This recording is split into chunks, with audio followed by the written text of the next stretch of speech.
when it's your turn to speak, you just press. Okay, I can't see it. Okay. Can you see like the color? I can. Is it?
Without objection, the chair is authorized to declare recess at any time. We welcome everyone to today's hearing on victims' perspectives on the Biden-Harris border crisis. The chair now recognizes the gentleman from Texas to lead us all in the Pledge of Allegiance. So if you please rise.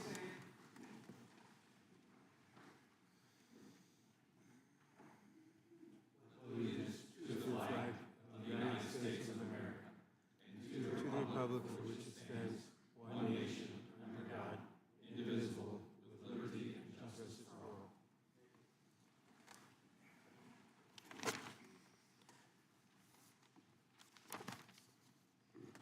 Chair will now recognize himself for an opening statement. On day one, the Biden-Harris administration made 3 changes that led to the unprecedented situation we've seen in our country.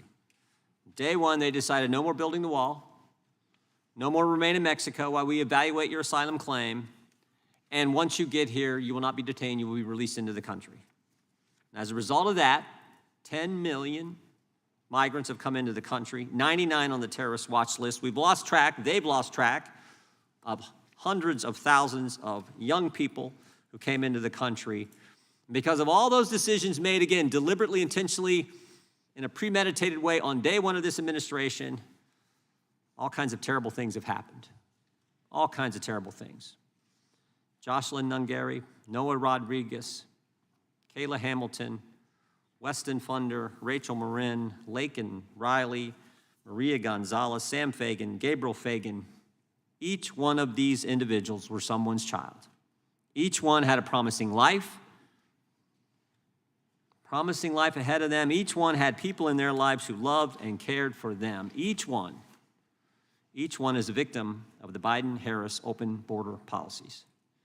Jocelyn and Maria, not yet even teenagers, were brutally assaulted and murdered by illegal aliens who were released into the country by this administration.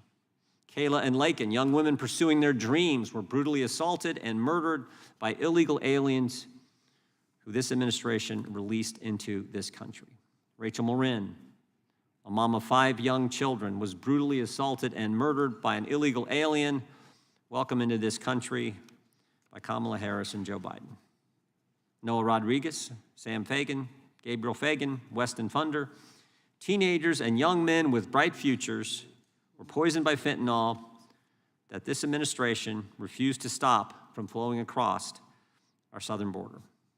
You may have heard these names and stories and those of countless other victims of criminal illegal aliens, but not from Kamala Harris. Last week, a teenager in Manassas, Virginia, was allegedly kidnapped by an illegal alien purportedly released into the country, again, by Joe Biden and Kamala Harris's administration. In January, 2 New York City police officers were assaulted by a group of illegal aliens who entered the country thanks to this administration's open border policy. In May of 2023, a teenage girl in Alabama was viciously assaulted in a restaurant bathroom by an illegal alien with a violent arrest record in his home country, who was able to enter the country as a, quote, got away because of this administration's policies that ensure Border Patrol agents are too busy processing illegal aliens to actually patrol the border and do their job. Last February, a Nassau County, New York man was the victim of a brutal anti-Semitic attack at the hands of an illegal alien who this administration released into the country. I could keep listing these stories. This is what happens when you have an administration that doesn't care about border security, that prioritizes aliens over Americans and legal immigrants, and that refuses to enforce immigration laws in the interior of the country. I'm sure that we'll hear a lot of excuses from my Democrat colleagues today. We will hear how the illegal border crossings have decreased. Of course, we all know that the Kamala Harris and Joe Biden are flying illegal aliens right now into the U.S. interior. We will hear that tired and flawed argument that natives commit more crimes than immigrants. Even if that was true, would it matter to Rachel's family, or Kayla's mom, or Jocelyn's mom, or Weston's family? The truth is that in every crime I've discussed, every one committed by an illegal alien was preventable. If only we had an administration that did their job. But unfortunately, we don't. We have a Democrat presidential candidate who for years advocated for open borders. She was appointed the border czar, yet presided over the largest mass illegal immigration in U.S. history. She has called for ICE to be abolished. She has laughed off questions about border security. She has promoted amnesty. She has said that, quote, undocumented immigrant is not a criminal. Thanks to Kamala Harris and Joe Biden, we're on track to get to 12 million illegal aliens in the United States in this 4-year administration. 12 million. I always tell folks, 12 million, that's the equivalent of the entire population of our state of Ohio, 7th largest state in the union. And that's not even counting the 1.9 million known gotaways who've evaded Border Patrol or the unknown number of gotaways who've not even been detected. American communities are left to suffer the consequences. We're going to hear from people who've suffered it in a direct way today. And with that, I would yield to the ranking member for his opening statement. Thank you, Mr. Chairman. Mr. Chairman, before I start, I'd like to take a moment and express my sincerest condolences to all of our witnesses who have lost loved ones and to all of their families. I cannot imagine how difficult this loss has been for you, and I appreciate you being here to share their stories. May their memories be a blessing.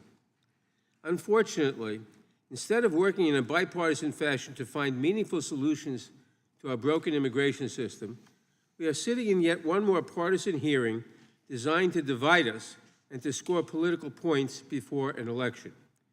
In fact, one of our Republican colleagues said the quiet part out loud last week when he said in this season, quote, "These are messaging hearings that we've been doing," close quote. With only 8 weeks until Election Day, our Republican colleagues are trying to do everything they can to blame Vice President Harris for what they now call the Biden-Harris border crisis. They label her the border czar and the leader of the administration's border policy, even though they know that that is not and never was the case. Let's be clear. Vice President Harris was never in charge of immigration policy for the Biden administration and was certainly not the border czar. That position does not exist, so of course she could not have been appointed to it. My Republican colleagues know this, of course, but have never let the facts get in the way of their messaging. The truth is that President Biden directed Vice President Harris to address the root causes of migration from Mexico and the Northern Triangle. In that role, she generated over $5 billion in public and private investments aimed at creating economic opportunities in Guatemala, El Salvador, and Honduras. That investment has paid major dividends. Between fiscal years 2021 and 2023, Border Patrol apprehensions of migrants from those countries dropped by nearly 50%. That's because immigration is impacted by factors beyond one country's policies. People do not leave their lives and homes behind on a whim. The people crossing our border immigrate because life has become unsustainable in their home countries, because of factors like persecution or economic, food, or political insecurity. By investing in other countries, we help ensure that people can build a better life for themselves without having to seek security elsewhere. These investments have contributed to the lowest levels of unauthorized crossings in 4 years. But you would not know any of that from seeing my colleagues do their press hits on Newsmax or from what we have heard today. During today's hearings, we are going to hear from family members who have lost a loved one from fentanyl poisoning or as a result of a crime committed by someone who entered the country over the last 4 years. There is a verse in the Torah that hangs in my office, Tzedek, Tzedek, Tirdof, justice, justice shalt thou pursue. The families here today want justice for their loved ones. They want to ensure that no other family has to suffer the pain of what they have gone through. These are noble goals. The heinous crimes these families have suffered should be universally condemned. The perpetrators should be prosecuted to the fullest extent of our laws, and then they should be removed from the country. But this is not a story that began 4 years ago. Tragically, the same story could be told of any president. Former President Trump's administration released undocumented immigrants who went on to commit crimes. Now, do I blame President Trump for those crimes? Of course not. He has his own crimes to worry about. And as I have said all Congress, no president has ever had the resources to detain every individual who crosses the border without authorization. Our immigration system is broken, and it will take a substantial bipartisan effort to fix it. We need more judges and asylum officers so migrants can have their asylum cases heard in a matter of weeks, not years, so we can stop so-called catch and release. We need to expand lawful pathways for migration, as the Biden-Harris administration has been trying to do, so people can come to the United States after they are vetted in an orderly and safe manner. And we need to look at immigration in a holistic manner to see the benefits that immigrants bring to this country and not focus only on the negatives. Immigrants' contributions have helped ensure that we came out of the pandemic stronger than any other advanced economy. The nonpartisan Congressional Budget Office found that recent immigrants will cut the deficit by $900 billion and add revenues of $1.2 trillion over the next decade. Immigrants make essential contributions to our society, our economy, and our character as a country. And they do so despite an immigration system that has been profoundly broken for decades. But all Congress, my Republican colleagues, have shown they do not have an interest in fixing the system so that we may take advantage of the remarkable contributions that immigrants make to our country while keeping out those who would do us harm. Instead, they would rather blame Democrats and push unworkable solutions. Republicans spent a year saying that their dream bill, H.R. 2, is the only way to secure the border, even though they know that it cannot become law, having failed twice to pass the Senate, receiving just 32 votes earlier this Congress. In the Senate, I would note, with 49 Republicans. Then they insisted that the price of helping protect Ukraine against Russian aggression was enacting harsh border enforcement legislation. Senate Republicans even managed to find bipartisan support for a border bill in the Senate, a bill that Minority Leader McConnell called the toughest border bill in 30 years. But Republicans could not take yes for an answer. Donald Trump said that he did not want to do anything that might help at the border in an election year because he wants immigration as a campaign issue. Other Republicans said it out loud too, saying they don't want to, quote, do too damn much to help a Democrat, close quote. Republicans showed clearly what Democrats have been saying over and over again, that they don't want to do anything that would help address the immigration system. They clearly have given up. They just want to demagogue. I wish that was not the case. Vice President Harris has made it clear we need a reformed immigration system with robust lawful pathways to citizenship, strong security and controls at our border, and a modern approach to a global issue that has been neglected for far too long. Democrats stand ready to work on real solutions to these problems. I only wish we had a willing partner. I look forward to hearing from our witnesses today, and I yield back. Gentleman yields back without objection. All of the opening statements will be included in the record. Today's witnesses, we start with the Honorable Mike Boudreaux. Sounds like you got roots in Louisiana with that last name. Sheriff Boudreaux is a lifelong resident of Tulare County, California, a place I've been. His 38-year career in the Sheriff's Department began as a sheriff deputy when he was 19 years old. He has served as sheriff since 2013. Sheriff Boudreaux holds a certificate in criminology, administration of justice, associate of science degree in administration of justice, a bachelor of science degree in criminology and management, and a master's degree with course study in the administration of justice and organizational development. Sheriff, we welcome you today. Ms. April Ugary began her crime victim advocacy in Houston, Texas, after her 9-year-old niece was shot and killed while riding in a car with her parents. She's a veteran of the United States Air Force, where she trained as a nurse. She has an associate's degree in criminal justice from Houston Community College and a bachelor's degree in criminal justice from the University of Houston. We appreciate you being with us today. Ms. Tammy Nobles is a realtor from Norfolk, Virginia. She volunteers part-time as president of the Down Syndrome Association of Hampton Roads and is the mother of Kayla Hamilton, a victim of a criminal illegal alien, and we appreciate you and sympathize with your loss. Ms. Patricia Morin, a mother of 6, including Rachel, who was the victim of a criminal illegal alien, stay-at-home mom for 25 years, homeschooled her children. She returned to the workforce after her oldest child graduated from high school and worked in the mortgage banking industry and retail management until she retired. She currently works part-time as an office administrator for a church and resides in Maryland, and we appreciate you being with us as well. Ms. Ann Funder is a wife and mother of 4, whose 15-year-old son, Weston, was poisoned by fentanyl. Since then, she has spoken publicly about her son's death to promote change and educate American families about the consequences of the fentanyl crisis. We appreciate you being with us as well. And Ms. Alex Nunguri is a resident of Houston, Texas, and is the mother of Jocelyn, a victim of criminal illegal aliens. Dr. Cecilia Farran Mendez is a researcher with the Institute of Global Conflict and Cooperation at UC San Diego and the Center for Studies on Security, Intelligence, and Governance at the Institute Technology de Mexico. Her research and work focuses on organized crime, female participation in criminal groups, and U.S.-Mexico security cooperation. And finally, Ms. Melissa Lopez. We will now yield to the gentlelady from Texas to introduce a witness from her district.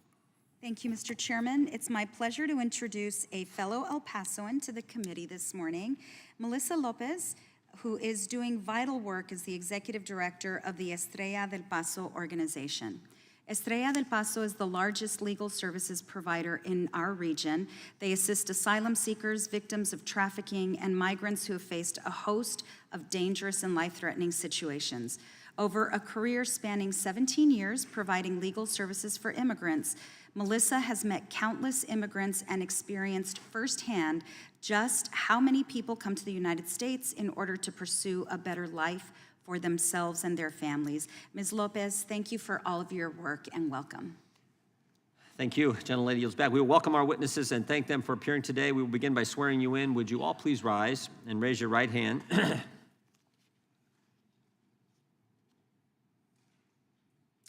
Do you swear or affirm under penalty of perjury that the testimony you're about to give is true, correct, and to the best of your knowledge, information, and belief, so help you God? Let the record show that each of the witnesses answered in the affirmative. You can be, thank you, you can be seated. Please know that your written testimony will be entered into the record in its entirety. Accordingly, we ask that you summarize your testimony in 5 minutes. We're gonna run right down the line, we will have to break in about 35 minutes. There's an important ceremony taking place over in the Capitol for the families of folks who were killed in Afghanistan 3 years ago. And members want to be that, but we'll take a break and we'll have some food for you. But we're going to start with the sheriff and then move right down the line. So Sheriff Boudreaux, you're recognized for 5 minutes. Chairman Jordan and Ranking Member Nadler and distinguished members of the committee, my name is Mike Boudreaux. I am the sheriff of Tulare County in California. Tulare County sits in the heart of California, right in the center. We're a very large agricultural community.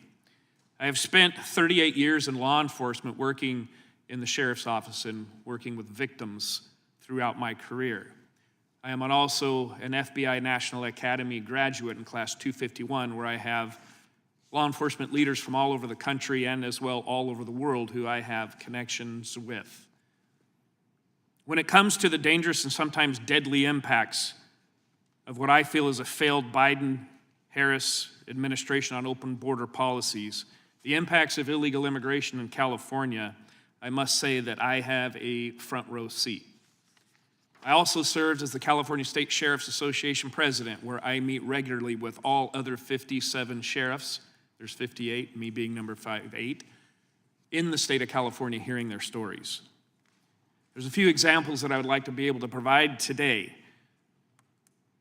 We have a long issue of illegal immigration in California. However, over the last 3 years of the Biden-Harris administration, we have a deadly impact of violent criminals coming into our communities. We have migrant communities of farm workers who are now infiltrated and terrorized by those that they had fled other countries from, who are now in our communities terrorizing them, threatening their children, to be involved in drug trafficking, gun running, drug dealing, as well as gangs and sexual activity of children.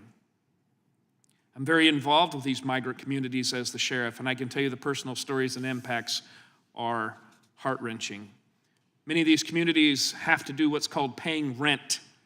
You must give money to the drug lord or the gang member or the violent criminal of those that you fled if you want to live peacefully within that migrant community.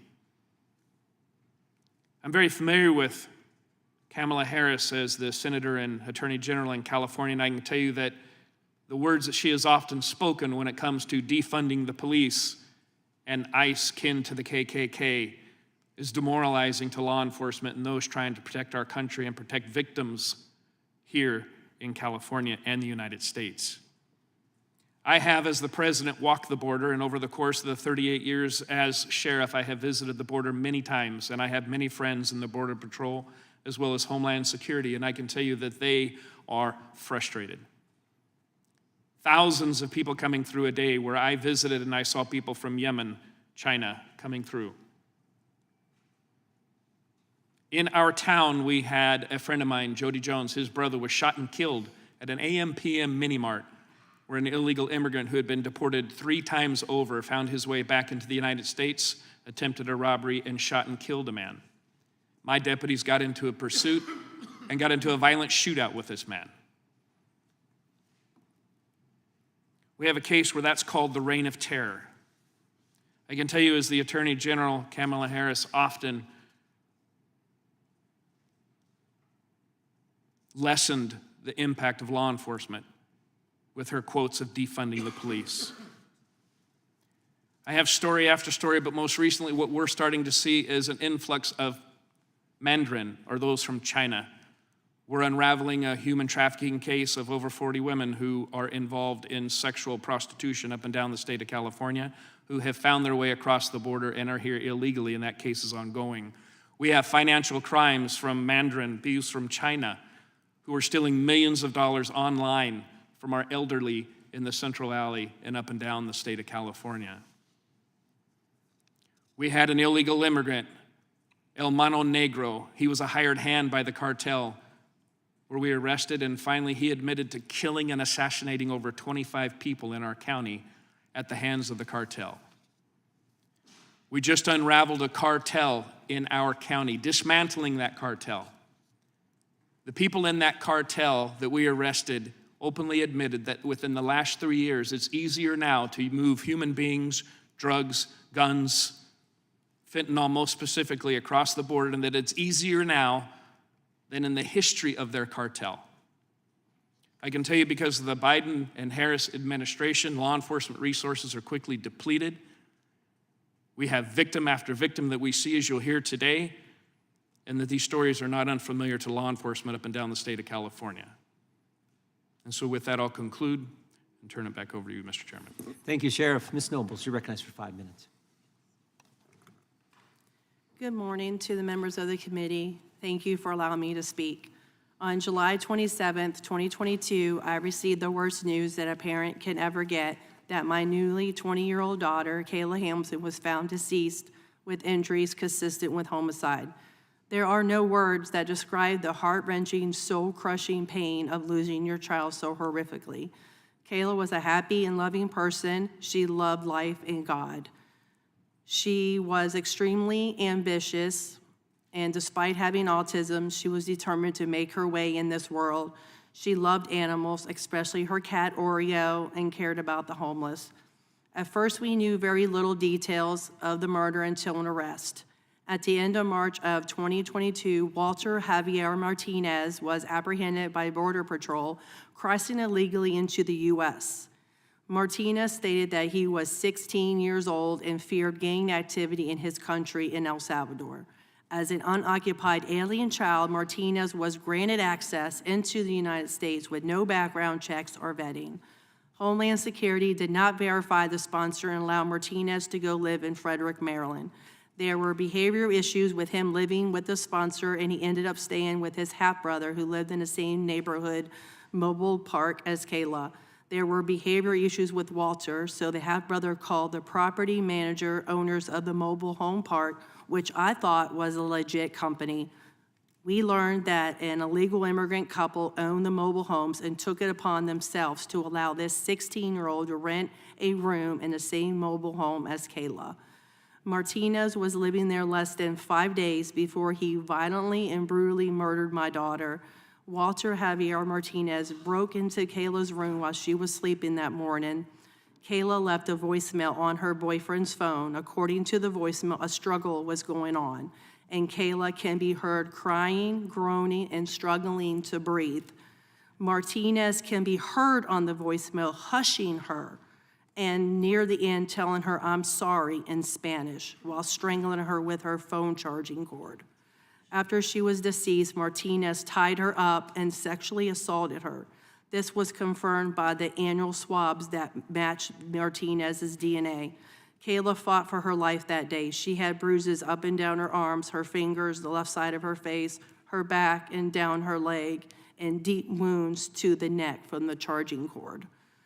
Local police knew right from the beginning he was the main suspect just by their initial investigation.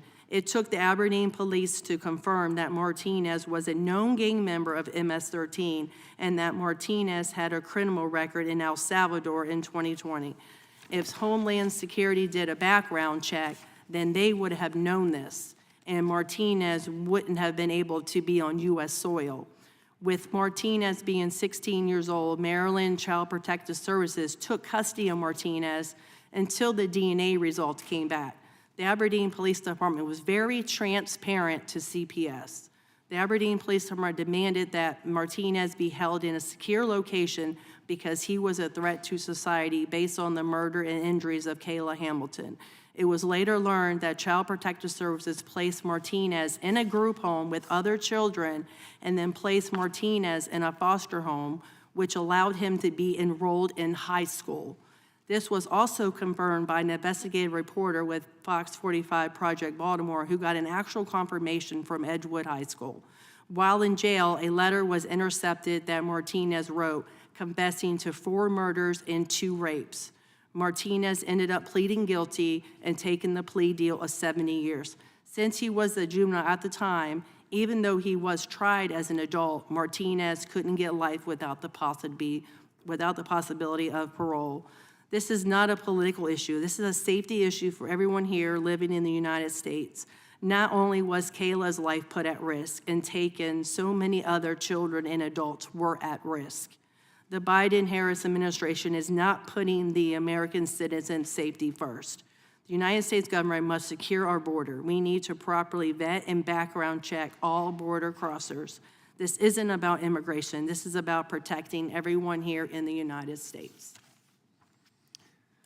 Thank you. Thank you, Ms. Knowles. Doctor? Thank you, Mr. Chairman. Chairman Jordan, Ranking Member Nadler, and members of the committee, thank you for conducting this hearing and the opportunity to explain why characterizing the U.S.-Mexico border as a region in crisis is an inadequate and unproductive way for addressing North America's cross-border challenges. I appreciate the invitation to participate.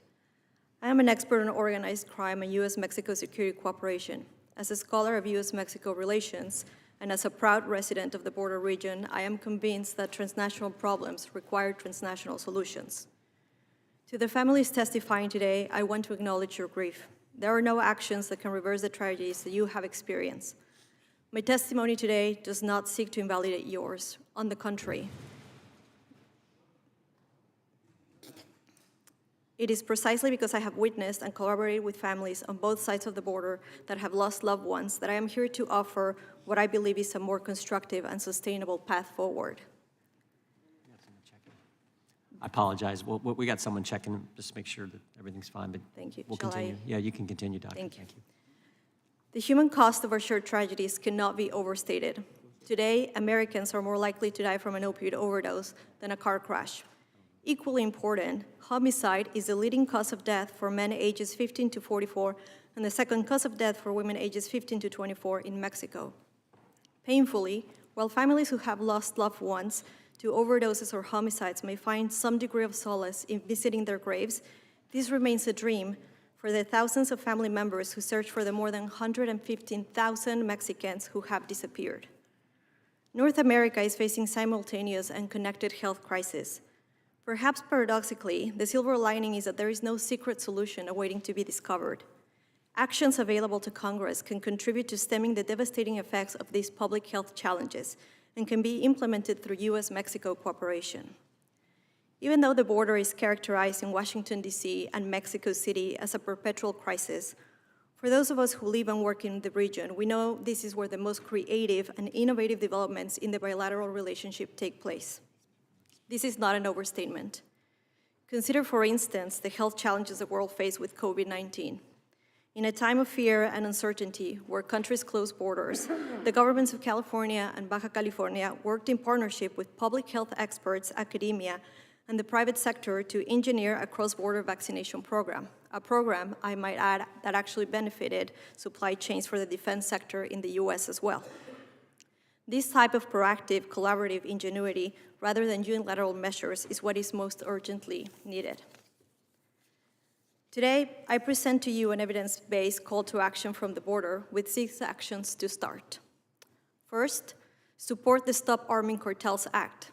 Simply stated, by failing to address firearms trafficking to Mexico, the U.S. is subsidizing the operating costs of criminal groups. It is as if cartels receive an annual aid package with state-of-the-art technology to carry out the crimes this Congress wants to stop. Develop mutually accepted vetting mechanisms for exchanging information. Best practices from other parts of the world show that weakening the activities of organized crime requires trusted partnerships across countries. As long as Mexico and the U.S. lack these mutually accepted vetting mechanisms, bilateral cooperation will be hindered. The Bipartisan Safer Communities Act is an important step in addressing straw purchasing and trafficking. However, successful implementation requires resources for prosecutors and the ATF. The BSEA also provides an opportunity for seeking meaningful cooperation with Mexican counterparts. Provide funding and support research for improved metrics of border security. In 2024, it is unacceptable that the indicators of border security are detentions and seizures. Recording how many people were stopped or how many drugs were seized hardly builds a smart border. There is significant room for improvement. These metrics should be developed in partnership with civil society, the private sector, and academia. And finally, visit the border and its binational communities. The border is not only a legal definition or a boundary between 2 countries. Our shared problems and their solutions do not stop and start where the fence meets the ocean. There is no first substitute for first-hand experience. Thank you for your time, and I look forward to your questions. Thank you, Dr. Ms. Lopez. You're recognized for 5 minutes. Thank you. Good morning, members of the committee. I'm grateful for this opportunity to appear before you today. My name is Melissa Lopez, and I am the Executive Director of Estrella del Paso, formerly known as Diocesan Migrant and Refugee Services. I'm an attorney who has spent my 17-year career working with and representing immigrants in immigration matters. Estrella del Paso is the largest provider of free legal services in far west Texas and New Mexico, serving nearly 58,000 people in 2023. In my experience, immigrants come to the United States to contribute in positive ways. They make our communities more vibrant by sharing their culture, language, and traditions.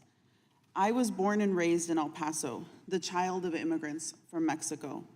Though born in Mexico, my parents are now naturalized U.S. citizens and have spent more of their lives in the United States than in Mexico. I graduated from the University of Texas at El Paso in 2004, and then attended the University of Texas School of Law in Austin, graduating in 2007. As much as I loved living in Austin, I knew that I would be returning to El Paso after law school. I was blessed to be hired at Estrella del Paso, and the rest, as they say, is history. In my 17-year career, I have been blessed to work with thousands of immigrants from all over the world. My experience working with immigrants has taught me one special lesson. The only difference between me and my clients is where we were born. Had I been born just a few miles south of where I was, in the hospital in El Paso, I would be them.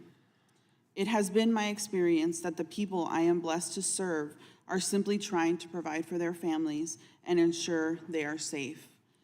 My mom always says that a parent's goal is to create a life that allows their children to do better financially than their parents did. I find this to be particularly true in my clients. They walk well over 2,000 miles to ensure that their children are safe, can thrive, and live a peaceful life where they can achieve their dreams. In truth, I'm a prime example of what children of immigrants can do.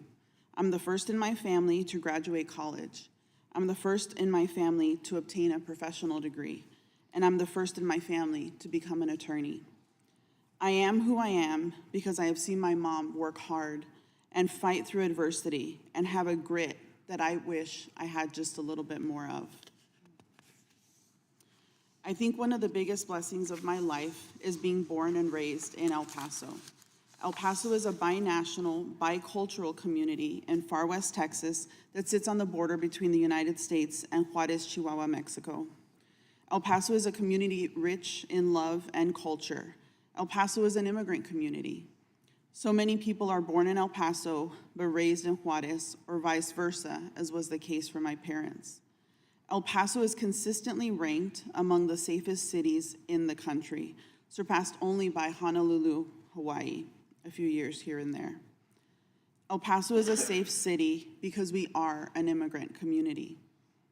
The worst crime committed against Hispanics in U.S. history was a mass shooting that occurred in El Paso on August 3rd, 2019. The perpetrator of that crime was a white supremacist born in Dallas, Texas, who drove over 600 miles to massacre 23 people and injure hundreds more at a Walmart in El Paso. He systematically sought out immigrants due to the dangerous rhetoric that all immigrants are bad. After the shooting that killed both United States citizens as well as immigrants from Mexico and Germany, El Pasoans wrapped our arms around the survivors because that is who we are. El Paso, very simply, is love. We recognize, appreciate, and respect the humanity in every single person. We treat people with the dignity they deserve because at the end of the day, we all are human beings. Thank you. Thank you. Ms. Ugere. Ms. Ugere, just hit the mic there if you could. Thank you. As a daughter of immigrant parents, I am ashamed of what the Biden and Harris administration has done to our country by opening our borders to all, including criminals, who are wolves in sheep's clothing. Doctor, I heard you mention that over 115,000 people are missing in Mexico. I know. One of those people is my cousin, and all of my family lives in Mexico. We have to comprehend that the majority of those are women, and there's a word that is used in Mexico, and it's called femicidio, and that's called femicide, the act of being murdered just because you are a woman. It is unimaginable for us to think that alongside those seeking refuge are not the same people that are there to victimize them, and alongside victimized citizens as well. I have personally worked 3 cases within the city of Houston where little girls were targeted simply because they were young, beautiful, and vulnerable, and of course, underage. Predators have an appetite for children. And in all these cases, there was an 11-year-old, a 12-year-old whose mom is here today, and a 16-year-old freshman in high school. I'm gonna be the voice today for Maria Gonzalez, who is also a migrant. She arrived here, and her father didn't own a vehicle. He walked to work. Her father is the essence of the type of immigrants we should want in this country. Law-abiding, hardworking man, working for $7 an hour, 14 hours a day. He left that weekend, and he told his daughter he was going to work. She had a cell phone. She was in the safety of her home. This migrant that came here as a child, crossed the border, was given to a sponsor, and was only here 3 weeks before he decided to leave his sponsor's home, go to Pasadena, Texas, from Louisiana, and he saw Maria. At one point or another, he decided that was gonna be his prey. He saw her father leave to work. He knew their schedule. He knocked on Maria's door. Maria, recognizing that it was a neighbor, told her father on WhatsApp on a voice message, "Hey, Dad, somebody's knocking on the door." And she said it in Spanish, "Papi, me estás tocando la puerta." Dad, is that you knocking on the door? Thinking her father had forgotten something. That was the last time he ever heard Maria's voice. When Maria went to the door, there's a little chain that we have in those apartments, right? When you open the door to try to keep us safe, that chain was not enough to keep this animal out of Maria's apartment. He pushed his way in, and Maria fought for her life. She was 11 years old. To all of you, 3 little girls passing away may not be many, but what if one of those little girls was your daughter, your granddaughter, or your niece? Can you imagine them trying to fight off a grown man off of them? The shock of being undressed, the pain of being beaten and smothered. trying to fight for your life while a predator's one objective is to use them to satisfy their sick and demented appetites. Our girls deserve protection. Our girls deserve to live their life without fear. Our girls deserve to perish in a natural manner of old age. We live in a society where we have gained so much medical advancements that if you have cholesterol, diabetes, heart disease, they will take care of you. But we're losing healthy children.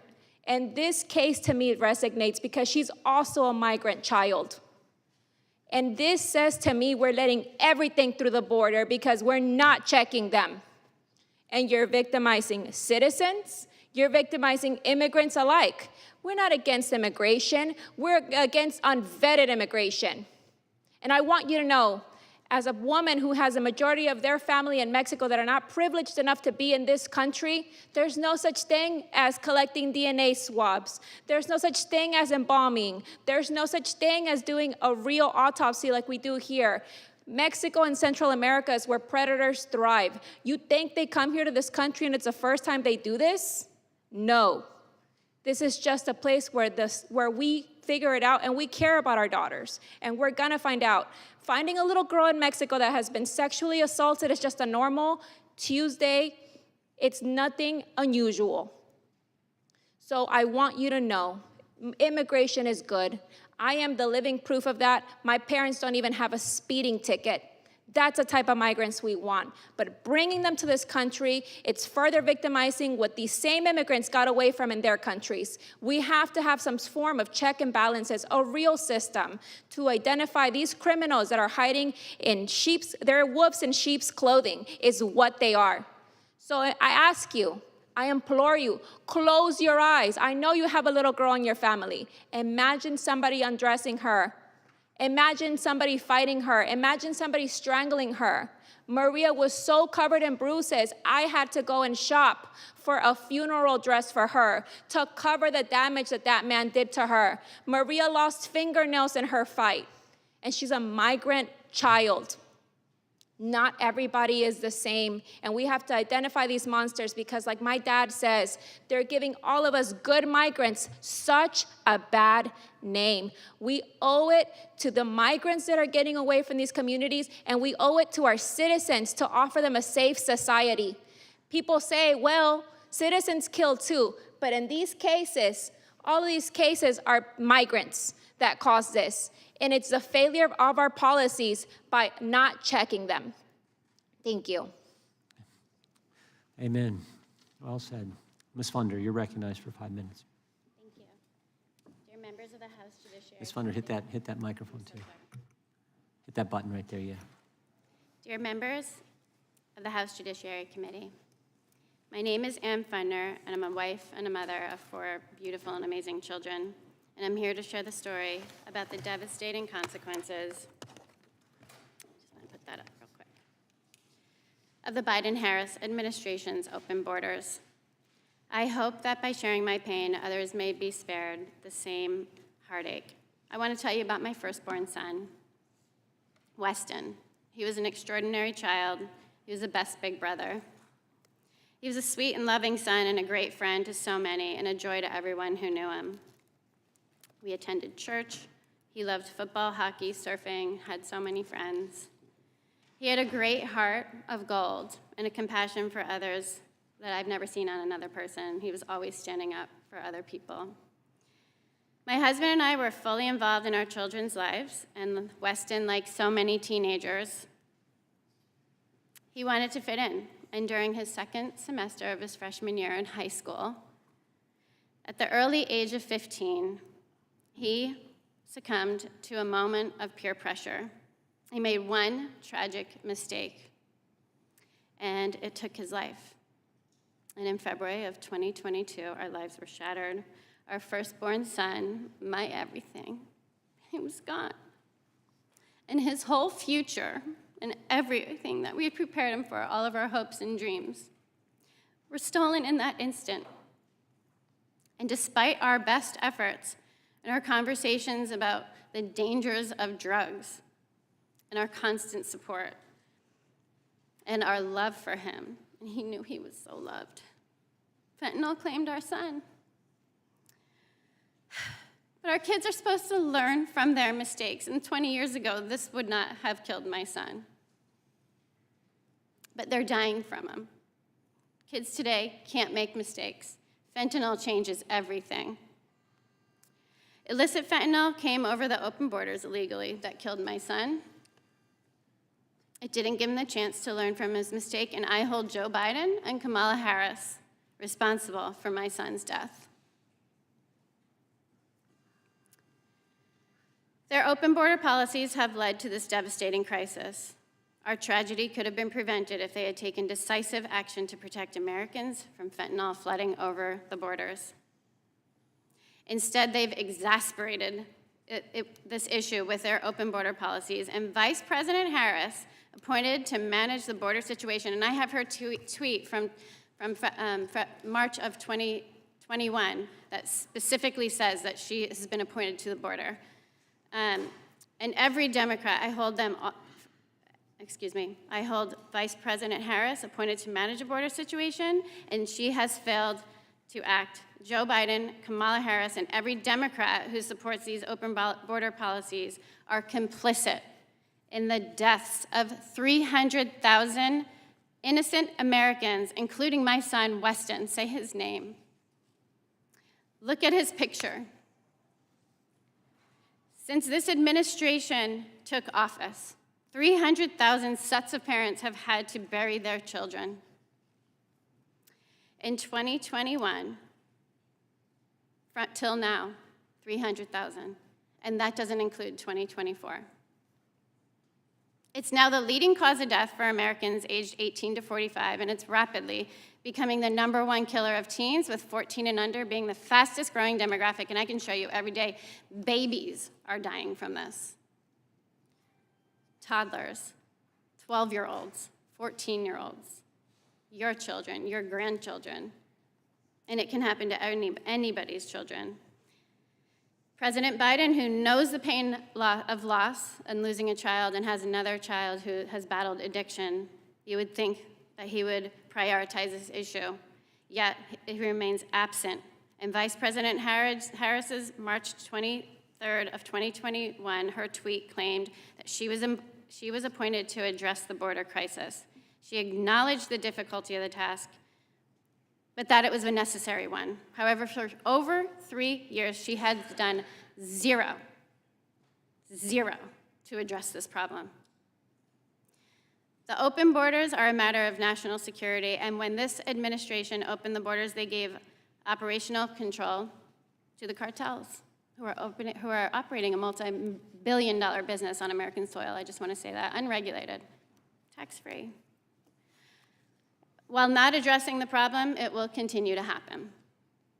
I want to tell you how evil this drug is on our children. If your child tries fentanyl one time, it's not a matter of if they will die, it's a matter of when. The drug dealers are very well trained, and they're manipulative and predatory.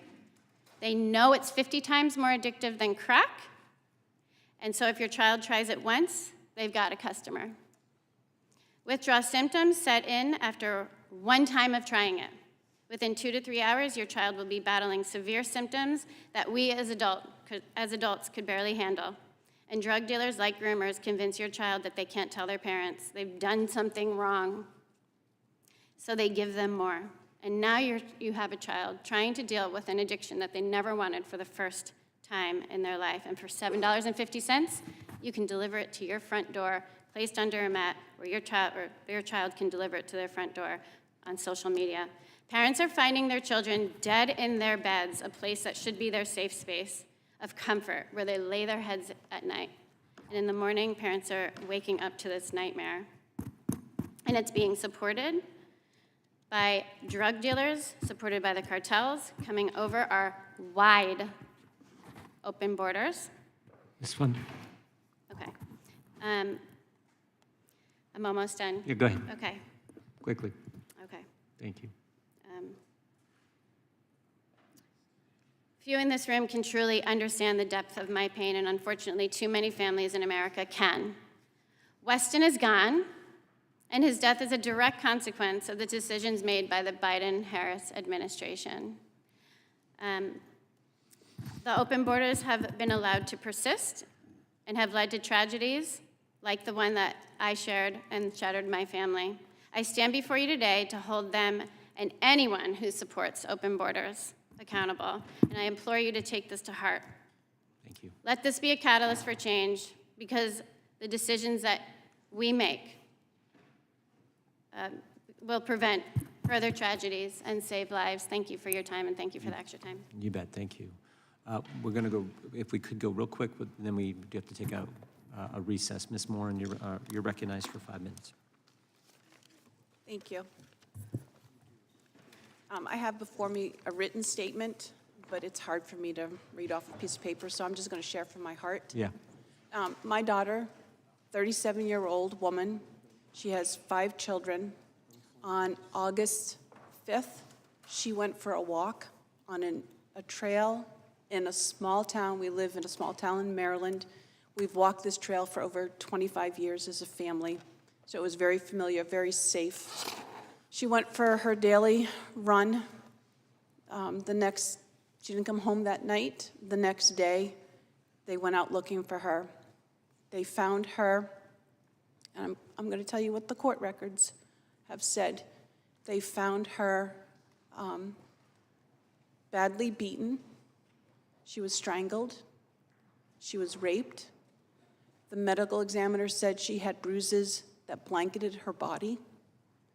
She had 10 to 15 head wounds, and she was stuffed into a drain pipe.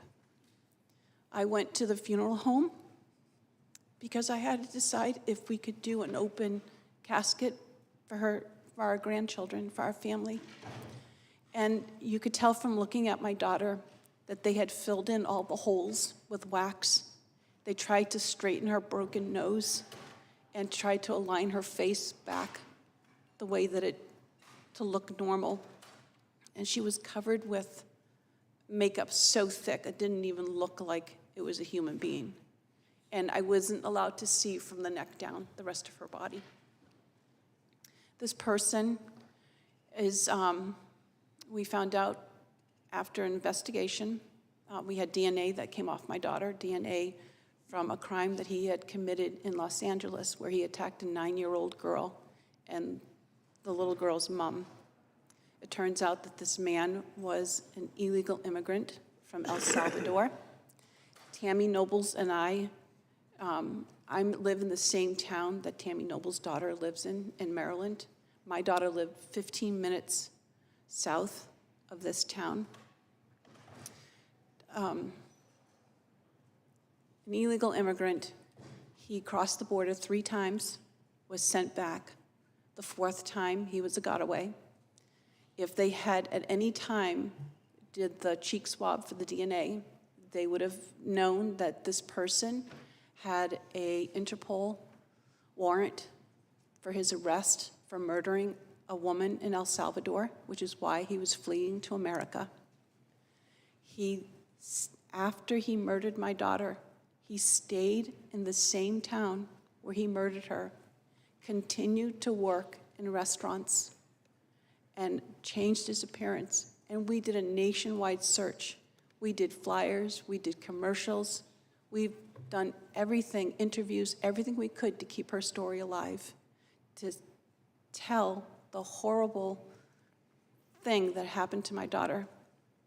I wish there was a way to show you pictures of her and what she looked like, what the crime scene looked like. It's the most brutal crime that has happened in Maryland that they can even remember. Her children are having a hard time. All of us as a family are having a hard time. We have nightmares. And I want to tell you another story. This story happened, I'll make it really short, in 1975. There was a 14-year-old girl who was abducted from her house by a criminally insane man. She was kidnapped. She walked 60 miles towards the Canadian border with this man. No food, no water, walked through the woods. At night, she was raped multiple times. The parents and the police did not expect expect to find this girl. And if they did not expect to find her alive. I'm that teenager. And I can tell you that what I suffered as a teenager at the hand of a criminally insane man is nothing compared to the horrors that my daughter suffered. And it's because of these open borders. And I realize some of you are disinterested in this because you just think it's a partisan thing. But these are American people, these are American families, these are our children, and pretty soon they will be our grandchildren and our great-grandchildren.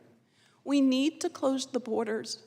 If I can survive a crime from an American citizen, these people that are coming over the border, if they're coming over illegally, it's because they have something to hide.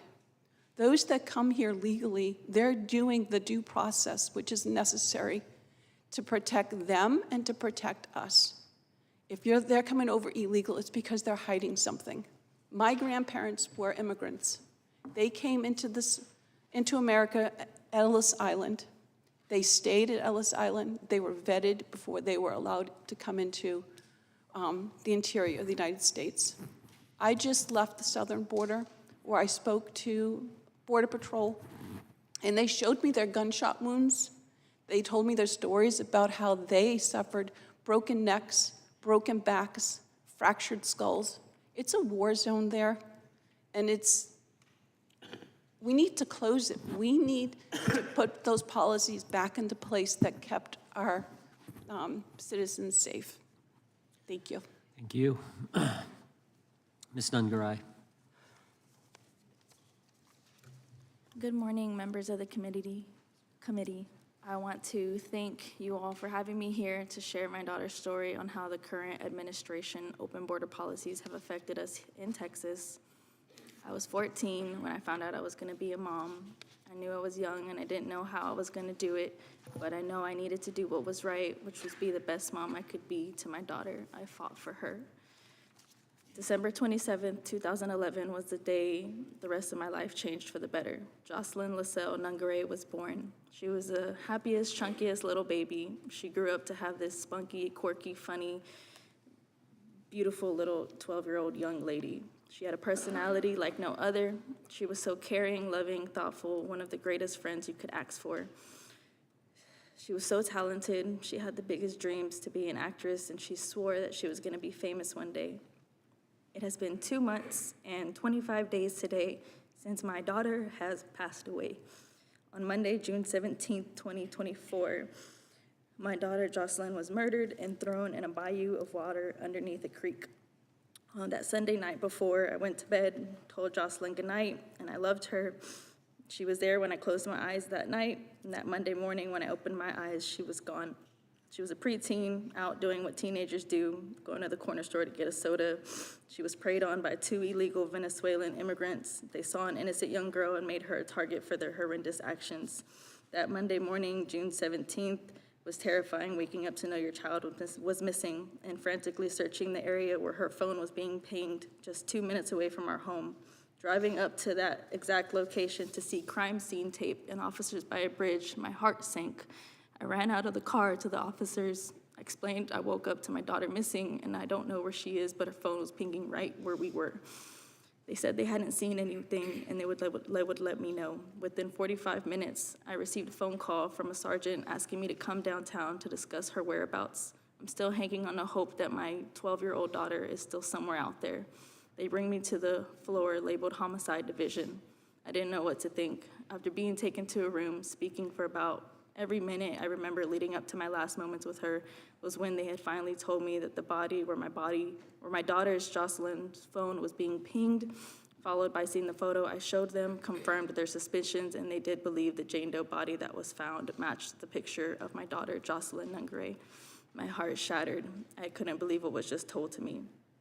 A day after being told about my daughter, I was told they were going to need to release pictures of the illegal immigrants and my daughter from footage to the local news stations to help find who murdered my daughter, Jocelyn. They proceeded to tell me how my daughter was murdered. She was strangled to death. She had no clothing from the waist down. Her hands and her ankles were tied, and thrown under the bridge of water like she was nothing but garbage. The community of Houston was the biggest support. Just 24 hours for them to be found, arrested, and charged with capital murder. Within those same hours, I received a phone call from the medical forensics confirming that the body was in fact my daughter, Jocelyn. The two illegal immigrants were Johan Jose Martinez Rangel, 22, and Franklin Pena Ramos, 26 years old. They're both Venezuelan natives. The Border Patrol apprehended Johan near El Paso on March 14th and was released that same day on an order of recognizance with a notice to appear. The Border Patrol also apprehended Franklin Pena on May 28th, also near El Paso. On that same day he was apprehended, a judge also ordered Franklin to appear in court at a later date. Because of the Biden-Harris administration open border policies catch and release, they were enrolled in the Alternatives to Detention program. This meant that they were released into the United States. It was not even a full 3 weeks later that they would take my daughter, Jocelyn Nungare's life. They saw a young girl, my daughter, Jocelyn, and placed a target on her without her even knowing. They were seen on video at 12:57 a.m. on June 17th, walking across the street down by the bayou under the bridge. At 3:04, only the two illegal immigrants emerged. They were down there for 2 whole hours. I can't even fathom what was going through Jocelyn's mind, the amount of fear she was feeling in the last moments of her life. Franklin Pena confessed that they had did something bad. The fact that they knew that their faces were exposed all over the news. They were trying to ask their boss for money so they could leave town. It was told, one of the illegal immigrants told the other one, after they were finished, to throw Jocelyn down in the bayou under the bridge to, quote unquote, get rid of any DNA. Individuals like that do not have a heart. They are nothing but monsters who are predators, and those are the kind of individuals that we so openly let in this country. I believe the Biden-Harris administration open border policies are responsible for the death of my daughter. The program of the two illegal immigrants were enrolled to failed my daughter. I'm here to use my voice and raise awareness of how broken our country has become with these open border policies. My daughter should have been able to safely walk across to the store knowing that she was going to make it home. In regard to our open border failed policies, I have been working closely with Senator Ted Cruz to push the Justice for Jocelyn Act of 2024, which would require ICE to fill every single open detention center bed before releasing immigrants who entered the country illegally, and to have GPS monitoring tracking for certain immigrants with strict curfew hours, restricting them from being able to be out all hours of the night, and immediately be deported with who violates the terms of their release. My daughter, Jocelyn Nungare, was 12 years old. She was an innocent kid doing kid things. She did not deserve to have her life ripped away from her and our family. She had her entire life ahead of her. Because of these open border policies, I'll never get to see her start high school, go off to prom, walk down the aisle, get married, or have her own kids, or ever reach her full dreams. All of it's gone. I now and forever will continuously be her voice, and I will not stop fighting for Jocelyn. I come to you all as a grieving mother to please help make this country make a change for the greater good. This country needs to make a change. We need to properly secure our borders. We need to be able to have that security knowing we are safe in our own country. And most importantly, we need to protect our children. They are supposed to be our future. Thank you so much for your time and for the extra time. Thank you. Thank you. God bless you. We're going to take a recess. Back here, we'll have something to drink for you. Lunch will be coming at some point, and hopefully we'll be back and resume the committee as quickly as possible. Committee stands in recess.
held earlier this year that you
Committee will come to order.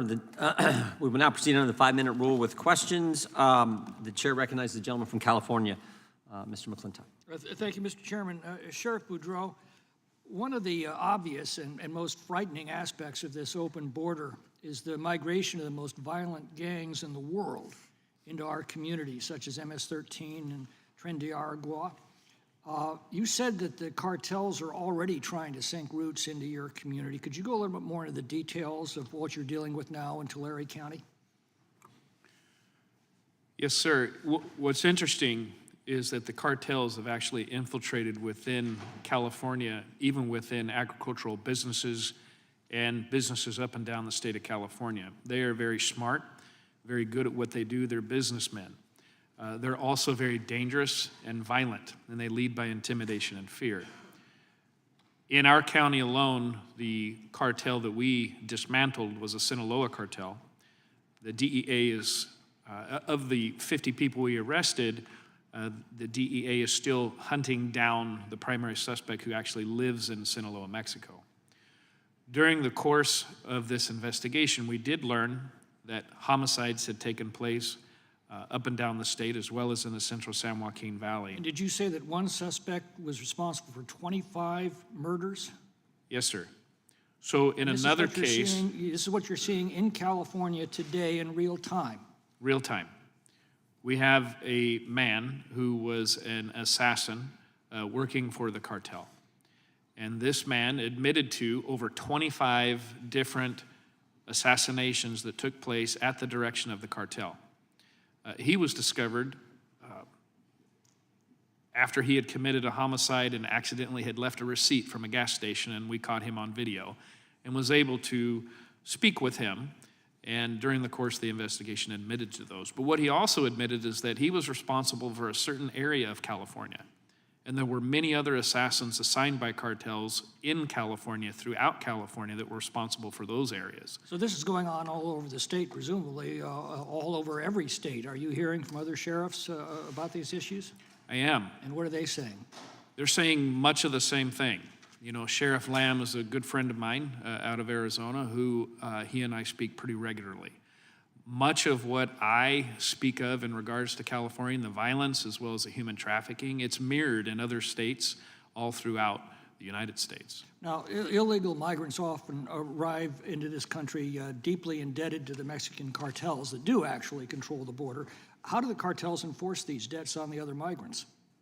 Enforce on the other who? On the other migrants. What's happening in our communities, we're seeing people who have come into the United States on work visas and or victim visas where they're living in these small migrant farming towns. The cartel wants to control these migrant towns and truly lead the same way that they are in other countries, specifically in Mexico. So the violence we're seeing in Mexico is already here and is in the process of getting deeply rooted into our communities. It's already rooted. Wow. What impact would you say sanctuary policies are having on this phenomenon, as well as the Democrats' no-cash bail bonds? Well, I can speak to California. As you are aware, Senate Bill 54 made California a sanctuary state. Here's some of the problems that we're facing. Every sheriff in the state of California in times past used to be able to ask immigration status of those who are arrested and coming through our jails. That no longer is in existence. Sheriffs and law enforcement are no longer allowed under Senate Bill 54, supported by Kamala Harris at the time, spearheading much of the Senate Bill 54 with Sacramento Democrats. So when the Democrats tell us, well, there's no real evidence that illegal migrants cause more crimes, you're not even allowed to ask if they're illegal migrants. Well, and that's part of the formula. If I'm not able to ask, then there's no data to support. And so we are legally bound in California from asking someone their immigration status under Senate Bill 54. Now, the New York Post recently reported that NYPD officers were estimating that about 75% of the violent crimes they're arresting in Manhattan are committed by illegal migrants.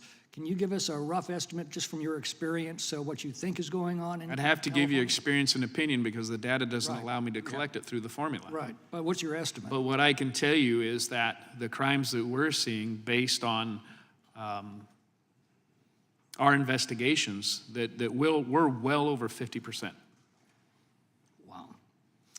I see my time's expired. Thank you. Thank you, sir. Thank the gentleman. The gentleman yields back. The gentleman from Maryland is recognized for 5 minutes. Thank you, Mr. Chairman. My staff prepared a speech for me today. I'm going to set that aside and just speak to the witnesses today who are survivors. And I want to say that I certainly offer my condolences. My heart goes out to you for the losses that you've suffered. I did want to say this too, though, in a slight departure from the script that these hearings typically take. I'm a former prosecutor. I spent 4 years as a prosecutor here in Washington, D.C. During the height of the crack wars, we averaged about 450 to 500 murders here per year. And then a short time after that, I became the state's attorney in Prince George's County, Maryland. Ms. Morin and Ms. Nobles, I think you're both from Maryland, and I think the people that handled your cases were state's attorneys as well. And one of the things I found, I got there in office in 2002. I didn't realize it when I was running, but there was a gang called MS-13 that had come to the district, Maryland and Virginia, and was a highly violent gang. They are organized criminally, and they were 20 plus years ago at the time, and they commit extreme violent acts along the lines of what you're talking about. I think the first case we had was they killed a witness with a golf club. As a 14-year-old girl, they tricked her into going into a cemetery, and they beat her to death in the head using a golf club to kill her. And I guess Bush was the president at the time, and we had similar kinds of issues as what we're talking about today. People going and coming back, they'd get deported from here even after being prosecuted. They made them serve out their jail time, and then they would deport them back to El Salvador. But one of them I talked to subsequently, he'd become a witness against other members in the gang, said basically they just viewed it as a free trip home because they knew that they could come back whenever they wanted to. And that was 2003. I think one of the things I'd like to say to you all is I deeply respect taking up the mantle that you've taken up today. You're able to speak with a moral authority that politicians like me really can't. And I know you'd rather trade that in a heartbeat to get your loved ones back. And I know we can't do that today. But I'll say this as well. I've been involved in public service for a long time. In fact, that was my first boss in politics right there, John Conyers. He was the chairman of the committee last time it passed legislation on immigration, which was over 35 years ago. And I also had a chance to, and they did that on a bipartisan basis, by the way. And when I was state's attorney in Prince George's County, we did a joint prosecution with the federal prosecutor in a RICO case. We took down 23 gang leaders. The prosecutor in that case was Rod Rosenstein. And Rod and I had known each other because we'd been on the opposite sides of the Whitewater case. I worked for the Senate Democrats, essentially defending the Clinton administration. He worked for Ken Starr, essentially trying to take down the Clinton administration. And he was obviously a Republican. I was obviously a Democrat. But we were able to come together and work that case together and do it in a successful way. Now, you'll notice that at this hearing, that there's no legislation connected to the testimony that's being presented today. I think one of you actually referenced Ted Cruz legislation in the Senate side, but there's nothing pending here in the House that would address the problems we're talking about today. We had the chance to do that, but we chose not to do that. The chairman and my Republican colleagues chose not to do that, and there's a story behind that I don't have time to tell, but it doesn't really get to the point I want to make to you, which is this. Beyond this election cycle, because that's an issue that's in the way of getting something done right now that'll address the kinds of problems that you're talking about, there's going to be more opportunities for you to use your voices and your platforms to address these kinds of issues. I'm a Democrat, you're Republicans, or they're Republicans, you may be independents, I don't know. But I know that there's truth on both sides on this issue, and there's a way to get to a place where we can resolve it, but we won't do it in a partisan way. And so I want to thank you for coming today, and I urge you to continue the struggle, the fight, the voice. I think, Ms. Nungari, you said you will forever be her voice. I know that's true for all of you, and I encourage you to continue in that fight and that effort. But I hope that we can get to a point where we move beyond the partisanship, beyond the politics that have nothing to do with resolving the problem, and can get to a place where we can address it. Could I, just for an additional moment, Mr. Chairman, if I could read Justice Kavanaugh, this is a quote I read every time we have a hearing like this. And he's a Republican, obviously, but I want to say, as the district court found, the executive branch does not possess the resources necessary to arrest or remove all of the non-citizens covered by the arrest and removal statutes. That reality is not an anomaly, it is a constant. For the last 27 years since those laws were enacted in their current form, all 5 presidential administrations have determined that resource constraints necessitated prioritization in making immigration arrests. In light of the inevitable resource constraints and regularly changing public safety and public welfare needs, the executive branch must balance many factors when devising arrest and prosecution policies. I read that just to say this. 5 administrations have come and gone. We still haven't gotten things done. We're not going to get anything done today from a legislative standpoint, but there's a way to get it done if we can come together and work in a bipartisan way to do it. And so I thank you for the work that you've done and you will continue to do. And I yield back the balance. The gentleman yields back. Before yielding to the gentleman from Arizona, I would just point out, bad things may have happened 20 years ago, but obviously more bad things are happening now in light of 10 million people in 3.5 years coming into the country. That's the different dynamic. That's what our witnesses are talking about. I yield to the gentleman from Arizona. If I might, 5 minutes. Mr. Chairman? I gave you an extra 2 minutes. Mr. Chairman, thank you. And what I point out is I don't want to get distracted by responding to all of what I would call blather I just heard. But I will say this, the Republican Party joined with Democrats to pass H.R. 2 15 months ago, and that was a border security bill.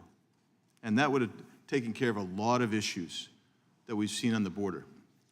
So I first want to thank, in particular, all our witnesses for coming, but in particular pay homage to Ms. Nobles, Ms. Aguirre, Ms. Fundner, Ms. Morin, and Ms. Nungare. Thank you for your courage and your very poignant testimony today, and we won't forget.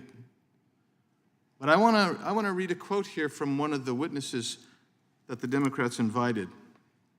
Quote, "But cruel and inhumane actions and policies by the United States Border Patrol, Texas Department of Public Safety, and local law enforcement have made it incredibly difficult for individuals fleeing violence and insecurity to live safely." Close quote. Sheriff, an open border that lets people come in by the millions, unvetted, that terrorize Americans, can you describe that as anything but cruel and inhumane? What we're seeing is very cruel.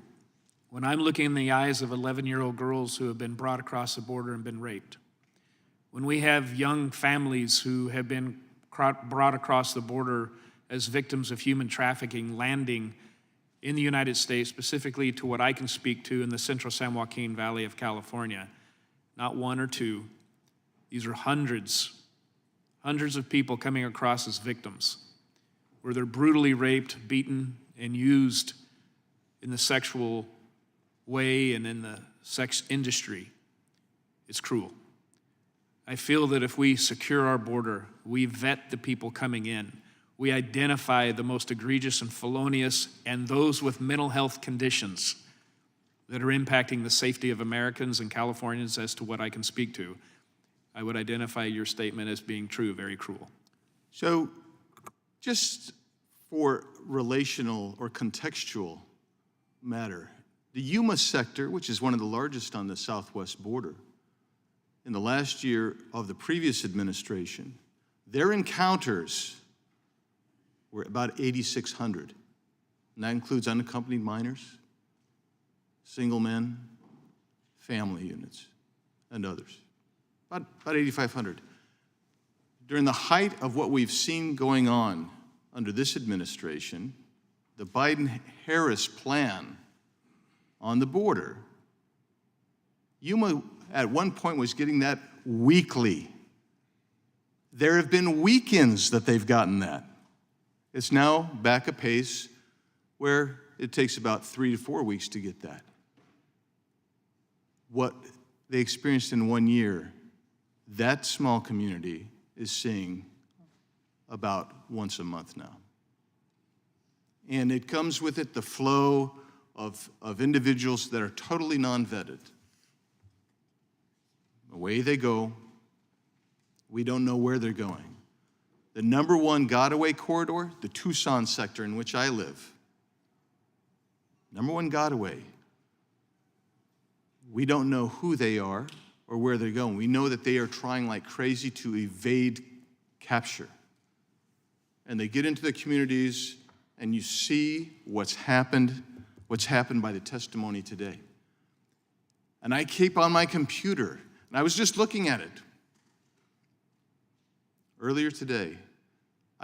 There literally were hundreds of articles over the last 3 months of violent crimes perpetrated on Americans and those who are legally in the country by those who've illegally come into the country and been released. It isn't a matter necessarily of resources because there are ICE beds and ORR beds available. It is a matter of policy because they won't let you, Sheriff, actually report to ICE and request information. And if there's an ICE hold, can you turn them over to ICE? You cannot. It is policy that has driven the grief that you see here today.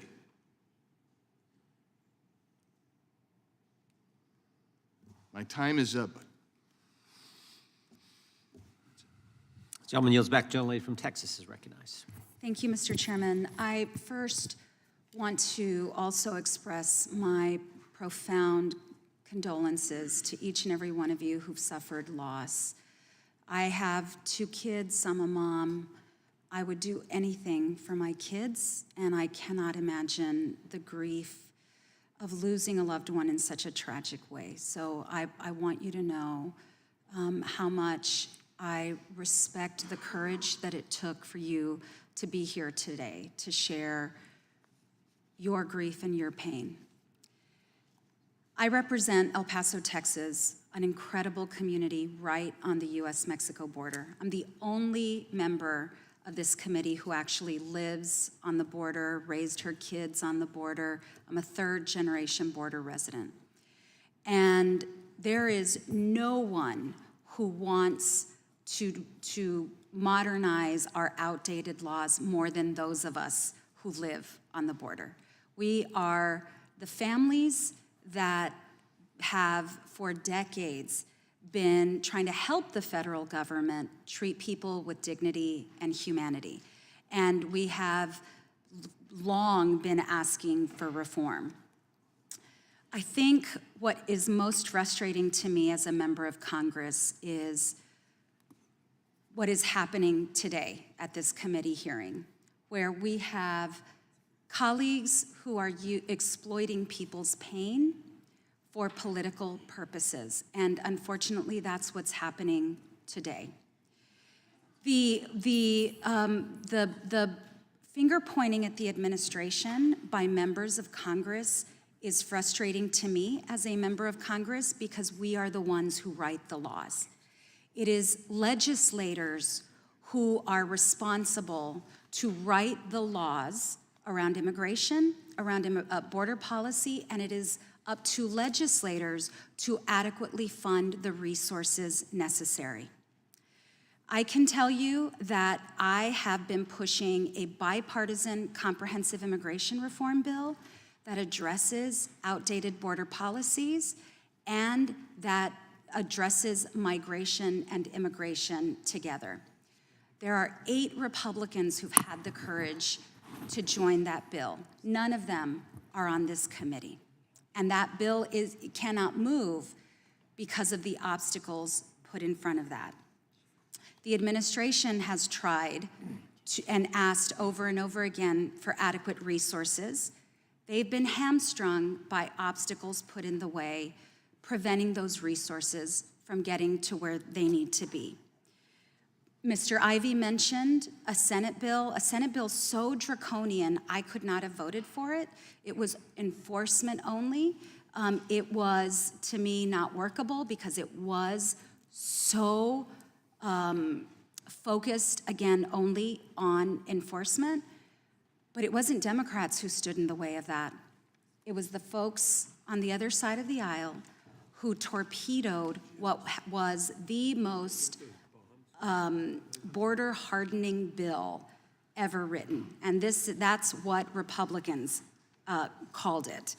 And with regard to, Mr. Ivey, you mentioned wanting solutions, and one of our colleagues mentioned HR 2. I know you're aware of this, but their bill, HR 2, relies almost exclusively on Mexico. And if Mexico wasn't doing the job that they're determining needed to be done in HR 2 was a fantasy. It wouldn't do anything. My point is this.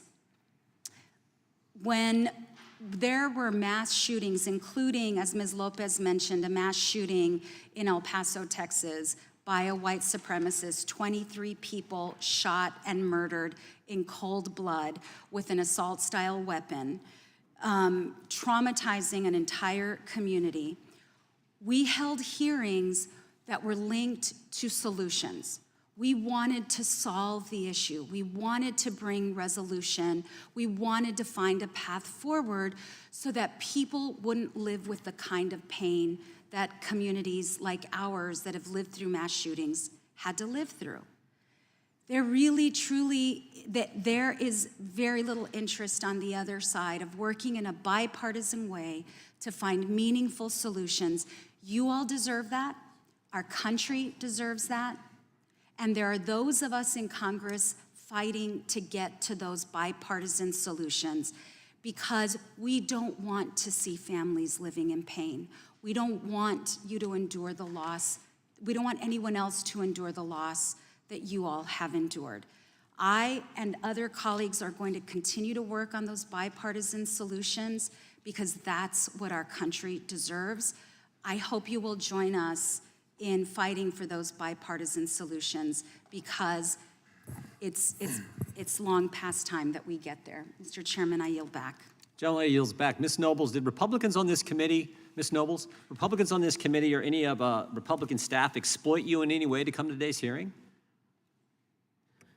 No, I am not being forced to be here. I am here because I want to be here and I want changes to be made and I'm fighting for here for my daughter. And I can't speak for everyone else, but I'm sure the other witnesses weren't even forced to be here either and they want to because they love their children. In fact, my understanding is our Republican staff helped you get answers to the murder of your daughter that you didn't get from anywhere else. Our staff helped get that information by going to DHS. You and have, saying, yes. How about you, Ms. Moran? Did you feel exploited in any way? That's what the Democrats just said. No, I don't feel exploited. You're here to tell your story about what's going on out there. Ms. Yes. Nungary? No, I do not feel exploited. I simply want to raise awareness that we need change, and my daughter's voice and her memory should not get lost in that. Well said. Ms. Funder? No, I don't feel exploited in any way. As a matter of fact, I find it very interesting that all 5 minutes for both of your testimonies on the left have not had any questions for us up here, but instead a speech. And I will tell you, I'm getting tired of hearing about the most comprehensive border bill, which did nothing for for American citizens. It gave visas to people who needed to extend their visas, and it gave asylum to people coming over, and it did zero for an American citizen. And I would love somebody to answer to me what it actually did for American citizens. It did not do anything for an American citizen. Ms. Aguirre? Ms. Aguirre? It's insulting that you would say that to these families, that you would make an assumption that they're being used or exploited anyway. You know, what I will do is I'll give you my number. It's 281-673-0736, and I'd like a phone call from you to see what you can do to help these families, because every single week I get bombarded with calls from victims all over the United States, but I'm just a small person with a small foundation that helps people here locally in Houston and Harris County. Not one time when her daughter was murdered and I was helping her navigate the criminal justice system did one Democrat call me to offer their assistance. It was only Republicans, and I am an independent. I vote both ways. So it's insulting. No, please don't speak over me, because I'm still talking. Okay. Responding to your I'm not done. invitation I have the to mic. I have the floor. chair I have the has- floor. If chair you want to has- answer me, you Chair ask. has the time, and the witness is allowed to So respond. I'm asking, you said some very broad statements. It's insulting. These people lost loved ones. They lost children. And we want to see a difference. We may not understand everything that's going on, but I assure you that we're not being used in any way. And if today somebody calls that number that wants to help from any side of the aisle, we want solutions. That's So what do I not, just I'm still talked talking. about. The So time- please don't. I just talked Don't about make an belongs- assumption. Ma'am. Don't make an assumption that we're being used. The time- That is insulting. The time belongs This to is the chair. The chair exploitive. now yields. Insulting. The chair yields the remainder of his time to the gentleman from Texas. I thank the witnesses. I thank the chairman. Ms. Nungaray, your daughter was taken from you in June of 2024, this year, correct? Yes, that's correct. She was killed by two Venezuelan men who crossed into Texas in March and May of this year, correct? That's correct. Those two Venezuelan men that crossed into Texas were released by this administration into the community after crossing, correct? That's correct. Do you believe that your daughter would be here today if they had not been released into the United States? I so heartedly believe that, yes. Ms. Marin, your daughter was taken from you in August of 2023, correct? Yes, Killed by a man from El Salvador who crossed illegally and was a gotaway. Is that correct? yes, Do you believe your daughter would be here today if the current administration were not overwhelming border patrols such that we have 2 million known gotaways over the last 3 years? I think that if we had the policies in place that we did a few years ago that vetted the immigrants that came in, that my daughter would still be here. Ms. Nobles, your daughter was taken from you in July of 2022. Is that correct? Yes, By a 17-year-old from El Salvador who entered in March of 2022, just a few months before, correct? correct, Was released into the country. Is that correct? correct. Do you believe that your daughter would be here today if that individual had not been released into the country according to a mass release program that has been underway for the last 3 years? Yes, she would be alive today if they would have made that one phone call to El Salvador to check, because he did have a criminal record in 2020 and gang-related tattoos. I yield back. Thank you. Chair recognizes the gentleman from New York, Mr. Nadler. Thank you. Dr. Farfan-Mendez, we've heard about some devastating tragedies at today's hearing. Unfortunately, tragedies occur far too often in this country at the hands of non-citizens and citizens alike. Parents are afraid that their kids won't be safe at school, at parades, at grocery stores, and even at houses of worship. The United States has long struggled to pass meaningful gun violence prevention measures into law. Last Congress, we were able to enact some much-needed reforms, but far more must be done. How does our inability to ensure that guns are well regulated, as the Second Amendment calls for, embolden cartels and incentivize more people to migrate to the United States? Thank you for your question, Congressman Nadler. One of the things that when we discuss organized crime is often lost in the conversation is that, like any organization, they also have operating costs. And one of these operating costs is that related to guns and the ability to perpetrate violence.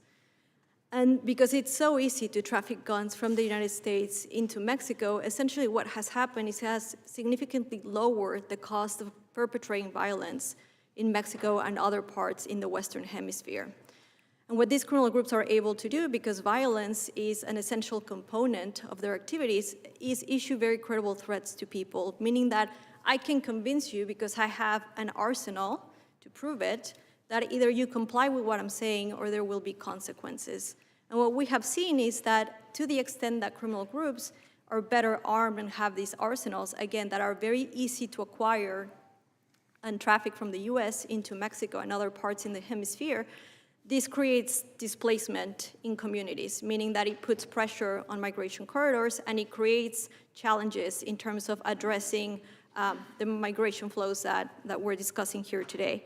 And what I'm hearing today essentially is I think all of us in this room are interested in having the health and safety of our communities. And what I would say to you is that to the extent that this firearms trafficking is not addressed, it's going to be a root cause that is basically left unattended. And we will be asking questions where the answer is very clear. Again, to the extent that these criminal groups have access to firearms that are very easy to acquire from the US and also ammunition, this will make it very cheap for them to perpetrate violence, and it would put a lot of pressure on migration flows. Thank you, Ms. Lopez. Over the past few years, we've seen harmful rhetoric thrown at religious organizations that help migrants, including the Catholic Church and the Hebrew Immigrant Aid Society, HIAS. Such rhetoric was echoed by the gunmen who murdered 11 congregants at the Tree of Life Synagogue in 2018. We have also heard attacks on religious organizations from members of this committee. Your organization is affiliated with the Roman Catholic Church of El Paso. Can you talk about how your faith calls you to serve all those in need of help, including asylum seekers? Yes, thank you, Congressman Adler. For me, at a very fundamental level, as a Catholic, it's important to me that every single person be treated with human dignity and respect. And at the very core of the work that we do, that's what it comes down to, is treating people with respect. You know, even sitting here today, having to hear the stories and the losses of you know, the witnesses on the panels, I can't even imagine, you know, the losses that they're dealing with and the pain that they're going through. And so we as an organization try really hard to make sure that we are treating people with that same dignity and respect, and that as attorneys, we're bound by the law. We are bound by what we are allowed to do within the legal system, and we work really hard to make sure that those individuals who do qualify for a benefit, that we treat them with the respect and dignity that they deserve. Thank you. And how do attacks on religious organizations impact your work? It makes it really scary for us to do the work day in, day out. I will say that it doesn't hinder our work, but it certainly makes us more weary of our surroundings. Following the mass shooting in 2019, we did have to increase security around our building out of fear that we might be the next target. Thank you. Dr. Farfan-Mendez and Ms. Lopez, you both live and work on the border. Can you please tell us about life on the border and how living there has shaped your view of immigration in the United States? Dr. Farfan-Mendez, let's start with you. Thank you, Congressman Adler. Well, I'm an immigrant, and let me share a story with you. August 30th is the International Day of the Disappeared, and August 31st is Overdose Awareness Day. And it's by happenstance that these 2 days happen to be together, but it seems very pertinent to the reality of North America. And in those 2 days, we set empty chairs, one on the San Diego side of the US border and one in Tijuana for the Mexican side. And those empty chairs symbolize precisely the loved ones that are no longer at the tables to gather with their loved ones. And what it meant to do, and what it is a call to action, to think about how border communities can work together. And what's interesting and pertinent to this hearing from this call to action at the border is that families on both sides came together to say these are shared tragedies and these are shared pains, and we should be thinking about how we can work together and have meaningful engagement to stop deaths on both sides of the border. And so I will let you with that story of pragmatism and hope, again, from the border in terms of how we can find a path forward. Ms. Lopez. I would say, for me, there's something really beautiful about being on the border. We have the opportunity to live a life that's quite complex, and in that, you know, we know what it's like to be in Mexico. We know what it's like to be in the United States. We have a sharing of culture, a sharing of language, a sharing of so much, and that it almost feels like one large community along the border. And there are the complexities of immigration and immigration matters along the border that I have family members that are unable to cross into the United States because they don't have immigration status. And so it's a complex life, but it's a very beautiful, culturally rich place to live. Thank you. I yield back. Gentleman yields back. The gentleman from Texas is recognized. I thank the chairman. I want to finish the line of questioning that I started before. Ms. Aguirre, I'm going to come back to you on something more specific, but just on this simple question. You told a story of Maria Gonzalez, the 11-year-old girl who was taken from her father and was killed by a 17-year-old Guatemalan released into the United States. Is that correct? In microphones, yes. That's so that right. is correct. And then I would say for Ms. Fundner, your son Weston lost his life to fentanyl poisoning, correct? Correct. Now, unlike the specifics of some of these other witnesses, you can't say for certain exactly how that fentanyl got through to your son. But you would agree that Weston is one of hundreds of thousands, correct? I think one of you testified to 300,000 lost lives. And so the many faces of fentanyl, right? The many faces of fentanyl. Can we say that we are losing more Americans to fentanyl poisoning as a direct consequence of open borders allowing fentanyl to pour into our communities? Would you agree with that, Ms. Fundner? 100%.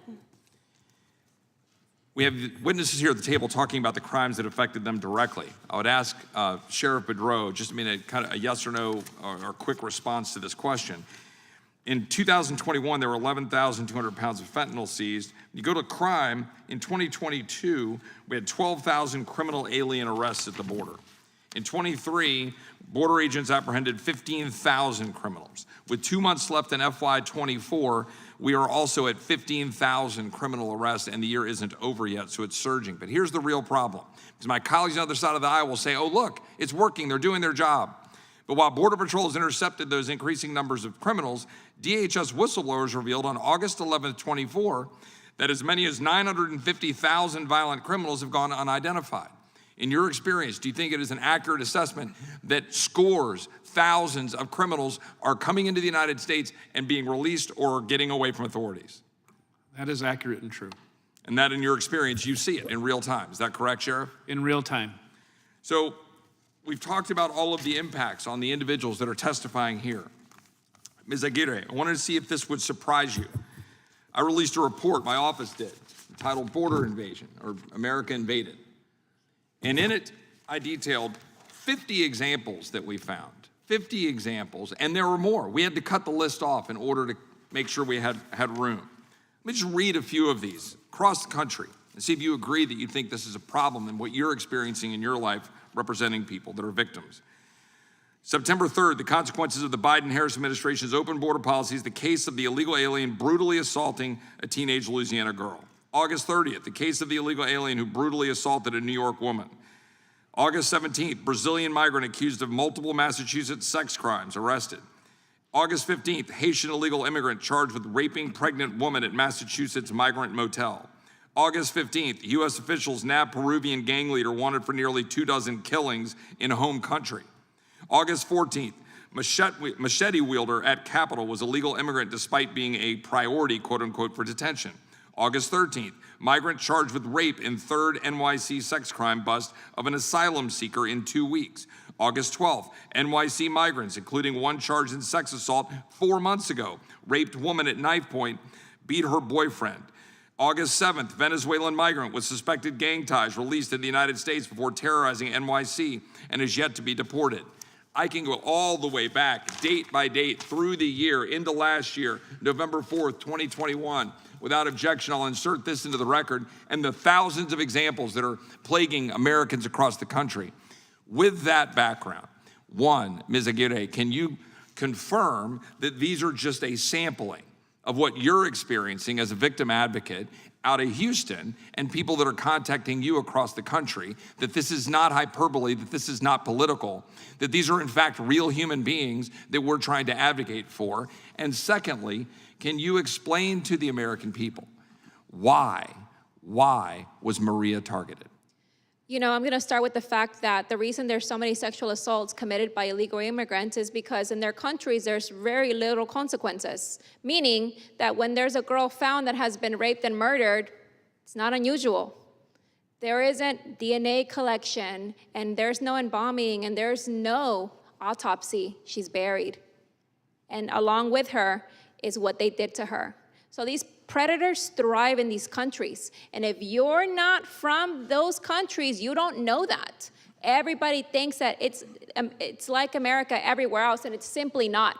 So when they come to this country to do this, it's because they're accustomed to doing that in their countries. And this is the problem with letting everybody in. And the case of Maria Gonzalez echoes this, because also Maria was here illegally as well. But her and her father were living an honorable, quiet, hardworking life, while this other individual came into this country as a child migrant, came in at 17 years old, and he was 18 years old when he killed her.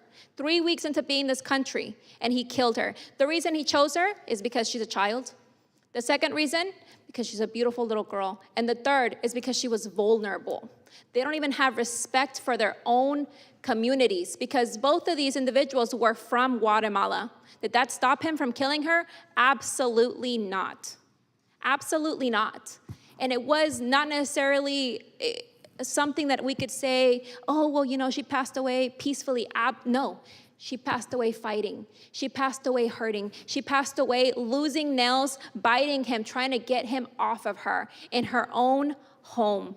These individuals see a little girl and they have an appetite for her. They see a woman and they have an appetite for her, because they do this in their country and it's not unusual.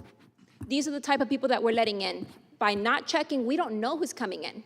And you're not only, while you're reading your list, a lot of these people that they're harming are within their own, seeking the people that are in their hotels as well, that are also migrants that are being hurt. So they're hurting each other. And the same, like as you two are here in the testimony, Ms. Lopez and Dr. Mendez, you guys advocate for immigrants, but immigrants are also being victims of these bad immigrants. I just don't understand how we could let everybody in without checking them. Thank you, Ms. Aguirre. I yield back. Gentleman yields back. Gentleman from California is recognized. Which one? Oh, we'll go down the line. I'll do whatever you. Swallow, okay. I'm sorry to each of you for the circumstances that have brought you here. I'm truly sorry that this has happened to your loved ones. And the persons responsible for the deaths of Weston, Arlene, Rachel, Kayla, and Jocelyn should die in jail and then rot in hell. That's what they deserve. I believe in security. I want barriers on our southern border at every place it makes sense. I don't want anyone to come into our country if we don't know who they are. I was a prosecutor. I'm probably one of the only persons in this room who's actually prosecuted and put away for the rest of their life some of the most violent people in our community. I'm the son of a cop.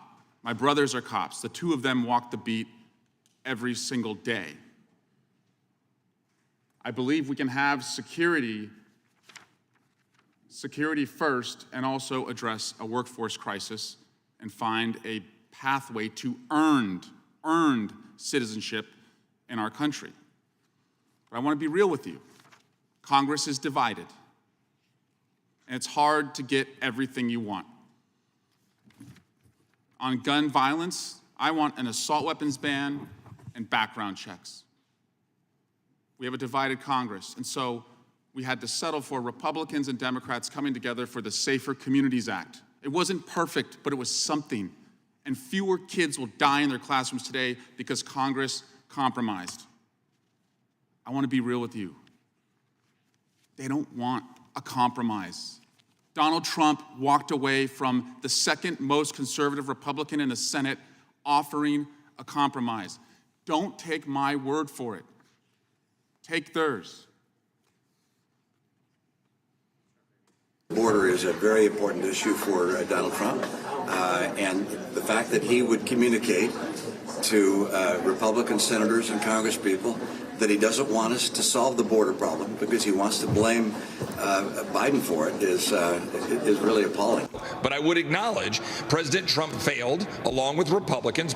They failed in 2018 to actually move a border security bill to tighten this so that we weren't dealing with this crisis right now. We all felt that border was a complete disaster, myself included. First, there was an effort to make law, which requires you to deal with Democrats. And then a number of our members thought it wasn't good enough. And then our nominee for president didn't seem to want us to do anything at all. It's your colleagues in your party, sir, who torpedoed this, who didn't get the facts right on what you just outlined was in that measure. They killed it. Ironically, not Democrats. Right. Each of you came here today, not easily, but you expected a serious forum. You are serious. This issue is serious. They are not serious.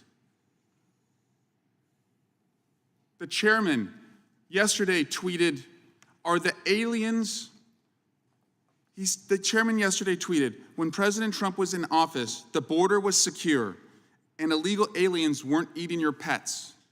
He also then tweeted, again, knowing that you're gonna come here to talk about your loved ones who were lost, you would expect some seriousness, some gravitas, respect for the people who came here.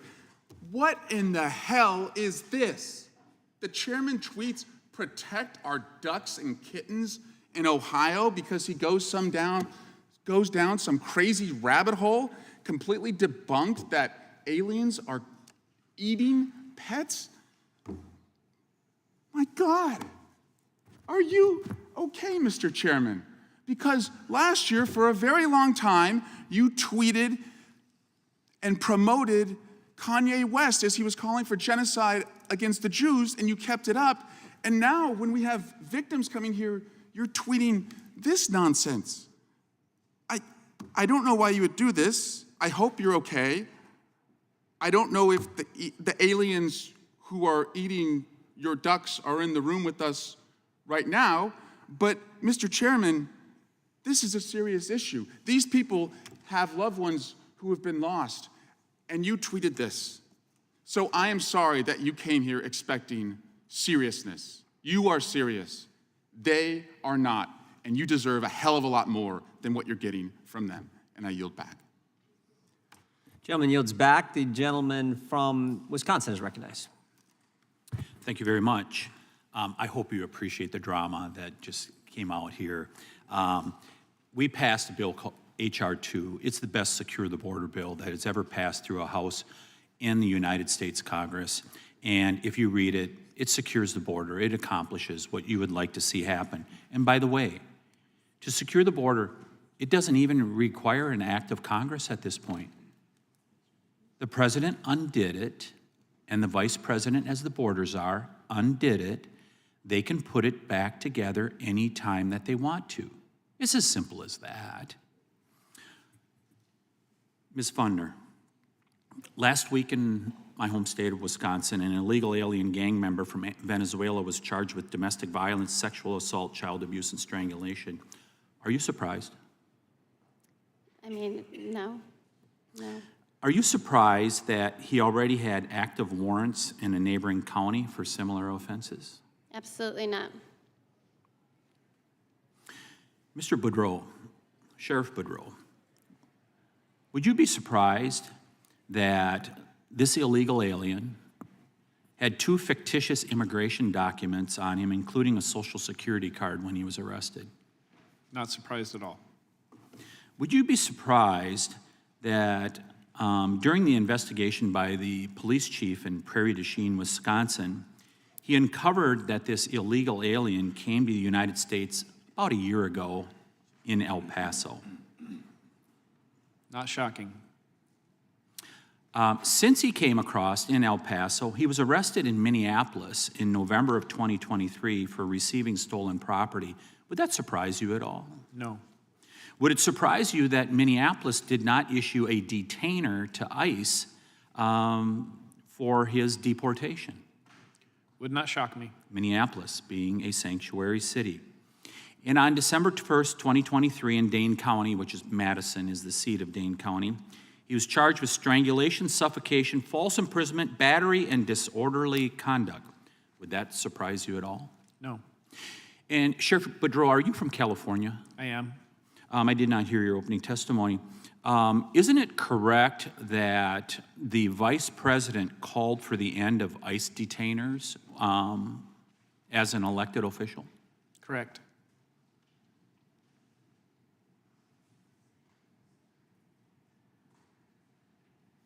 Mr. Chairman, I think we should have a hearing in the state of Wisconsin. Prairie du Chien is a community of about 5,000 people, beautiful little community south of La Crosse on the Mississippi River. And as a result of the failure, certainly in Minneapolis, probably in Dane County also, there is a person that has come to that little community now that has been charged with violent crimes, including against a minor. And as we're hearing from the people that are here today, they're not surprised at all that this would happen. And while making the joke in regards to ducks and things like that, it underlies a more serious issue in Springfield, Ohio, where you have what? Is it upwards of 10,000 Haitians that have been pushed into that small community, and they think, they being the president and the vice president, that they're simply going to assimilate into that community? It's not happening. It's not happening across America. So, Mr. Chairman, I'm going to issue the call once again. I think this committee should come to Wisconsin, and if you could come to Prairie du Chien, Wisconsin, people want answers. They want answers of why this is going on in the United States of America, how people can commit multiple offenses across various jurisdictions and nothing is done. And America is being destroyed. The fabric of family, community, it's being destroyed, isn't it, Ms. Funner? Yes, it certainly is. So I hope you'll all come to Wisconsin. I know it's happening in every state, but I hope you'll come to Wisconsin because maybe it can make a difference to stop people like the current border czar from continuing this carnage of an invasion that is happening across America. Mr. Chairman, I yield back. Gentleman yields back. It looks like we may be heading to the Badger State. Gentleman from California is recognized. This one? That one. It's your turn, brother. Thank you, Mr. Chairman. I want to also echo my condolences to the parents of the victims. Thank you for being here today. Thank you for sharing your stories. They will not be forgotten. And I also believe that those individuals who perpetrated those crimes should never see the light of day, and they should fry in hell.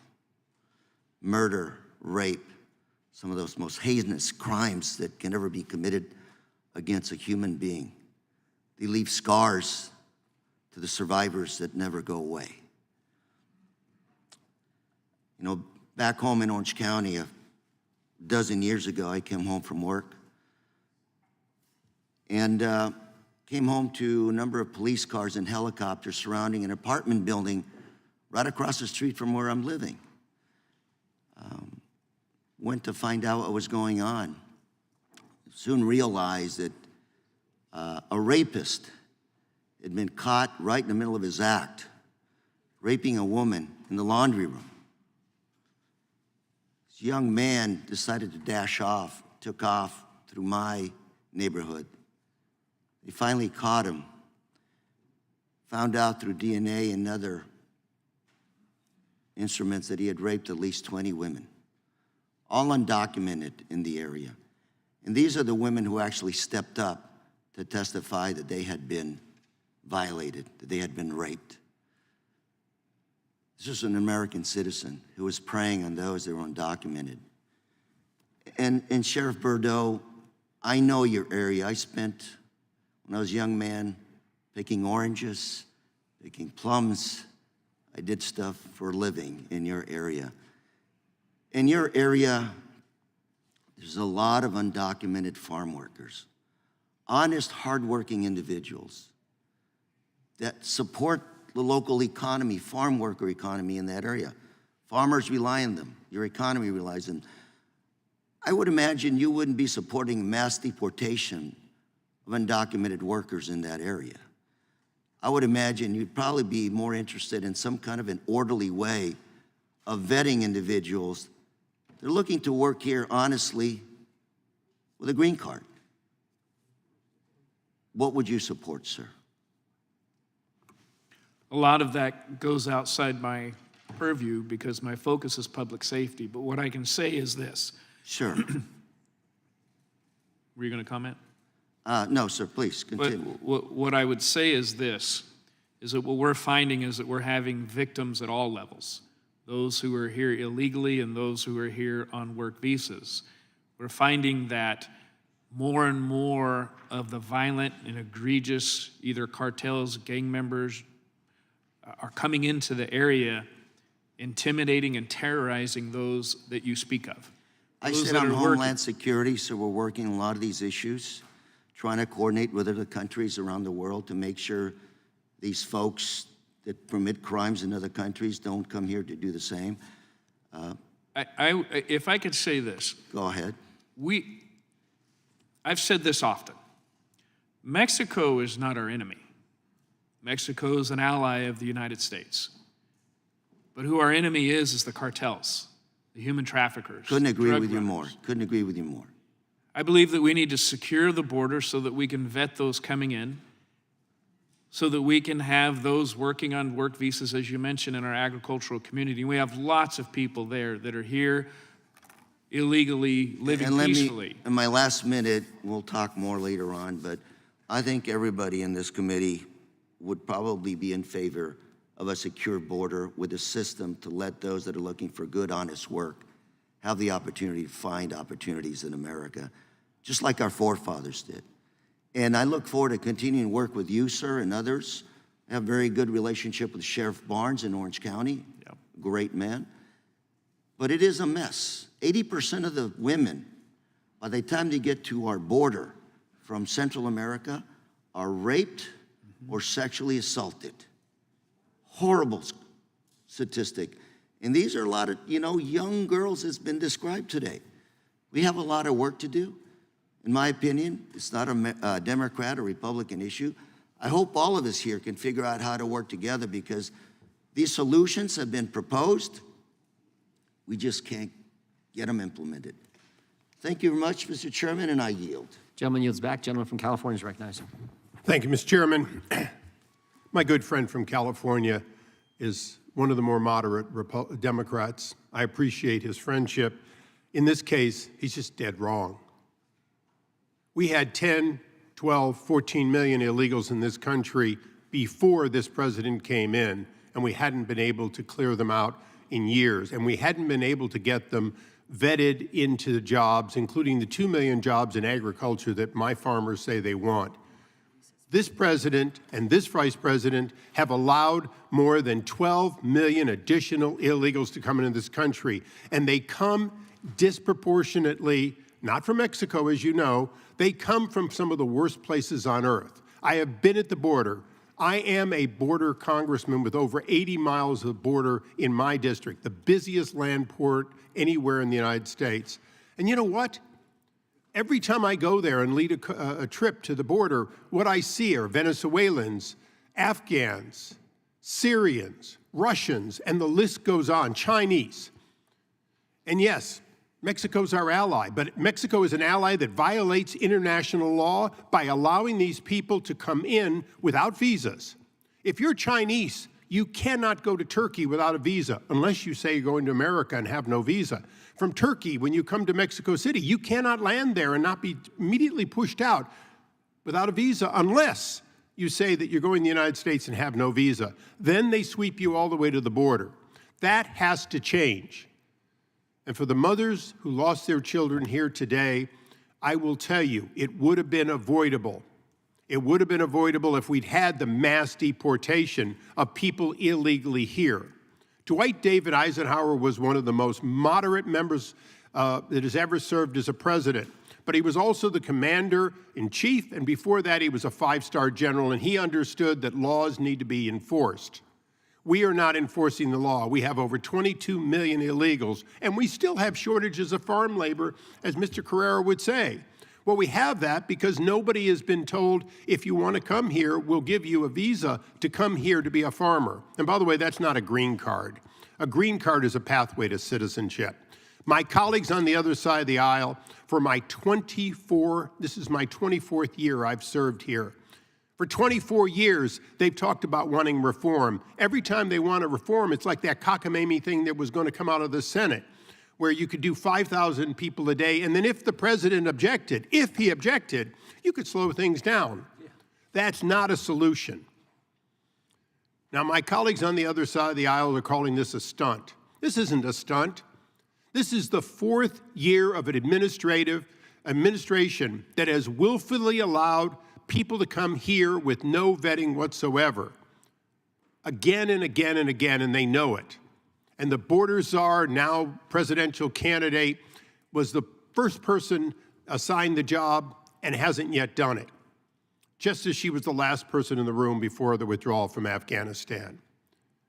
So I will tell you, I'm going to ask you a question, Sheriff, because it's pure law enforcement. It is something I'd like to hear your opining on. In my district, we had a hearing just a week ago.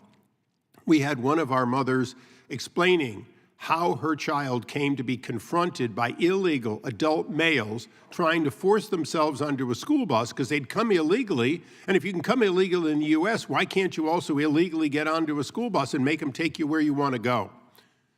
In my home district, they couldn't figure out where a law was broken. Can you help me figure out how something so wrong can, in fact, not find a crime to charge these people with under state law? Well, I can't answer to the law enforcement in the area, and we support law enforcement, and I know that you do as well. I love my DA. She let me down. I'd like to like my sheriff, but I can't figure out how you could not come up with a charge. I know one thing. If I try to push my way onto a bus, a school bus, somebody would figure out a way to charge me. I would figure out a way to charge. In California, in my county, we would figure out a way to charge. There's laws for a reason, and we have safety for those reasons, and when you don't enforce the laws, safety is no longer in existence. To all the brave parents who came here to talk about their losses, the only thing you can tell by many of us up here on the dais that are not, I tend to be a pretty laid-back member after so many years, and I don't yell and scream.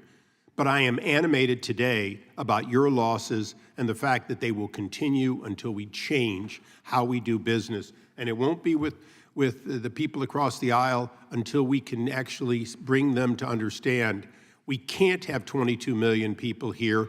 We will need a mass deportation. The priority, of course, should be criminal aliens. It should be people from unvetted. But it should be those 1.4 million who have already been ordered deported, none of whom have been sent out. Mr. Chairman, thank you for your indulgence. I yield back. Gentleman yields back. Gentleman from North Carolina is recognized. Thank you, Mr. Chairman. My objective in my 5 minutes, which is not much, is to hear from the moms. But before I do, I just want to take a trip down memory lane. Kate Steinle, does anybody know her name? Kate Steinle? She was used to be a stark outlier. She was shot on a pier in San Francisco in 2015. It was accidental, I think they said. It was sort of an occasion, sort of a freak encounter with an illegal alien. Now we have a hearing in front of us today in which I think I counted 5 dead. I think I got 4 brutal sexual assaults, a couple of those children. And Laken Riley's murder seems to sort of have announced this new phase. In my own community, a Guatemalan was arrested in rural Gaston County on an Interpol warrant for a child rape. A Honduran was charged with murder 1 in Mecklenburg County, Charlotte, where I'm from, arrested in Houston. In July, a Honduran illegal 18-year-old with a 16-year-old undisclosed identity went on a random shooting spree in Charlotte, North Carolina, killing 1 person, injuring a number of people. It was an MS-13 gang initiation, we heard. We're hearing about Aurora, Colorado apartment buildings being taken over by local Venezuelan gangs. Eric Swalwell can laugh about it if he wants to. He thinks it's funny, but you're hearing reports, a guy standing in front of a city council talking about migrants, Haitian migrants, dumped like 20,000 of them, dumped on one small community in Ohio, picking up ducks to eat and killing cats to eat them. I don't know if it's happening or not. We'll find out. They denied the Aurora thing at first, right, too. Witnesses have come before committees I've been on, and they've talked about hyper-violence. To the ladies, to Ms. Lopez and Dr. Mendez, with all due respect, conditions are not the same in the United States as in the countries from which people are fleeing. That's why they're fleeing. If you replicate the conditions in those communities, what will you have solved? Where will people flee? So here's the thing. When I was elected in a special election in September 2019, in October I went to the border, and it was calm and quiet.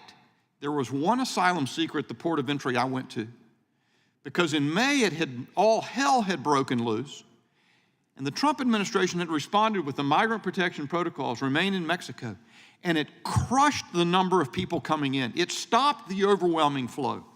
So the question I have for the moms, and I'm going to ask you one by one, do you think it's getting worse? And do you think it can get even worse than it is now? Ms. Nobles. Yes, most definitely. We're seeing more and more cases every day, a lot, way too many. Ms. Fundner. Yes, absolutely. Fentanyl is just, every year it gets larger and larger, the deaths. I mean, this is on American soil. We have 300,000 people dead since 2021 under the Biden-Harris administration, and it's just growing, and we expect it to be much bigger this year. Now, we have reports that they're underreporting right now, and I'm not surprised because it's embarrassing. But yes, absolutely, it's getting worse. It is 100% getting worse. Ms. Moran. Yes, I think that if things continue, we're going to have a war on our soil. I think that this is a security risk for our country. And the reason why I think that is because people are turning a blind eye to what's actually going on, and that allows these unvetted criminals to come into our country, set up camp in all different states. I was just telling one of the gentlemen here that I was at the border. I met some folks at the border. I saw who lives at the border. I was also up in New England a week ago, and I was surprised by the amount of immigrants from the Congo and from Sudan and from South America in northern New England. That's unheard of. In Massachusetts, they've spent over $1.5 billion in order to... I want to save about 30 seconds for Ms. Nungaray, so give me finish that. All right, but yes. I didn't mean to cut you off, Ms. Moran. That's quite the contrary. Ms. Nungaray, how about you? Is it getting worse, and do you think it can get worse than it is? I do believe, yes, it is getting worse, and it will continue to get worse if we do not use every detention center facility bed to detain them until their immigration court hearings to confirm and make sure for us U.S. citizens that we will be safe with letting new individuals in this country, because they're taking our future, our children. They're taking people who are supposed to be making a difference in this world. It'll get worse if we don't make a difference. As a Aguirre, I'm going to fire off one more question. They told us that there are about 2,500 children who were separated from their parents when we heard all the uproar about that. Now I understand that there are 300,000 children who are disconnected, gone missing. What about that? To me, it clearly sees that there is more, there's more worry about immigrants' well-being than Americans' well-being.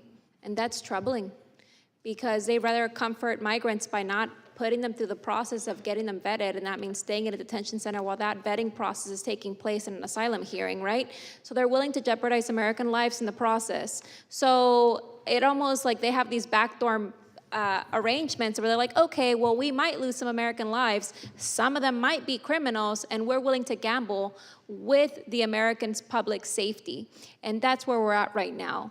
Because people need to understand that I personally am not against migration. I am against unvetted migration, because, as you said, these migrants are fleeing from something, and here we are creating the same environments here in United States soil that they're fleeing from. you know, it's astonishing to me how many of these victims are actually also asylum seekers that are victims of their own migrants that are there with them in these groups that are being housed together. And it's very troubling to me because it's not good for anybody. I join you. I think it's getting worse, and it can get worse. Mr. Chairman, I yield. Gentleman yields back. I apologize. We're going to have to take another recess. There are 2 votes on the floor. I will try to get back ASAP, but you know, you can take a break, and we'll be back as quick as we can. Committee stands in recess.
Committee will come to order. The gentlelady from North Carolina is recognized for 5 minutes. Thank you, Mr. Chairman. First, I want to thank all of the witnesses for speaking with us today. And I know several of you had to travel here, and thank you for taking the effort to share your stories with us. They're truly heartbreaking. I want to extend my condolences to the witnesses who have lost family members to criminal activity.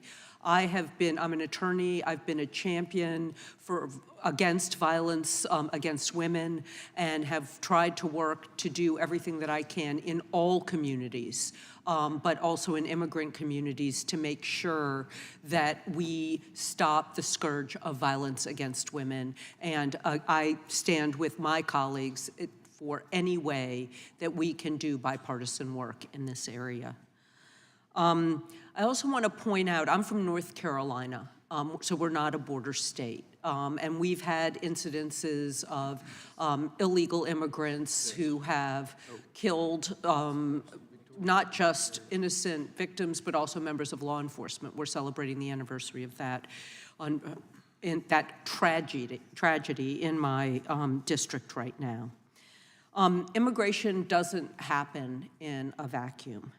It's a result of a lot of forces that push people from their native countries and pull them to ours. And perhaps one of the greatest forces is our American labor market. And I appreciate the comments of Mr. Boudreaux, understanding that there are labor issues in this country that bring people here and that opportunity. And our economy relies on foreign workers and to fill some jobs, particularly in times of low unemployment. And that is one of the times that we're having right now. And migrants, the ones who don't perpetrate these horrible crimes, take a lot of risks traveling to the United States to seek a better life because they know their labor's needed. And employers in my own district are begging for legal pathways that have the kinds of background checks and review that I know you're asking for. And this is particularly in the agricultural area, as we've discussed, and also in construction. And I am 100% for checking everybody out when they come to the border. However, excessive criminalization of immigration inhibits labor flow, and to only focus on that side keeps us from being able to do the kinds of background checks that we need to do. And what's happened that we've seen, particularly in the agriculture community, is that seasonal workers in decades past who could come temporarily now feel like they have to stay the entire time in order to do the work that they want to do because they don't have that free flow back and forth. And the criminalization of immigration and the increasingly limited legal channels to come to the United States, particularly for seasonal jobs, has led to a growth in criminal enterprises, and we've discussed that. And we absolutely must crack down on those criminal enterprises. Those criminal enterprises result in human trafficking, drug trafficking, trafficking in firearms. They hurt the immigrants, they hurt our citizens, and they hurt the fabric of our communities. So I agree with my colleagues who have said that comprehensive immigration reform would address all of these issues, the issues at the border, the issues with trafficking, and then the issues in our labor force. If we could create more legal pathways and ways to create an incentive to check people's backgrounds before they come to the United States. Legal pathways would also ensure that migrants coming to work in the U.S.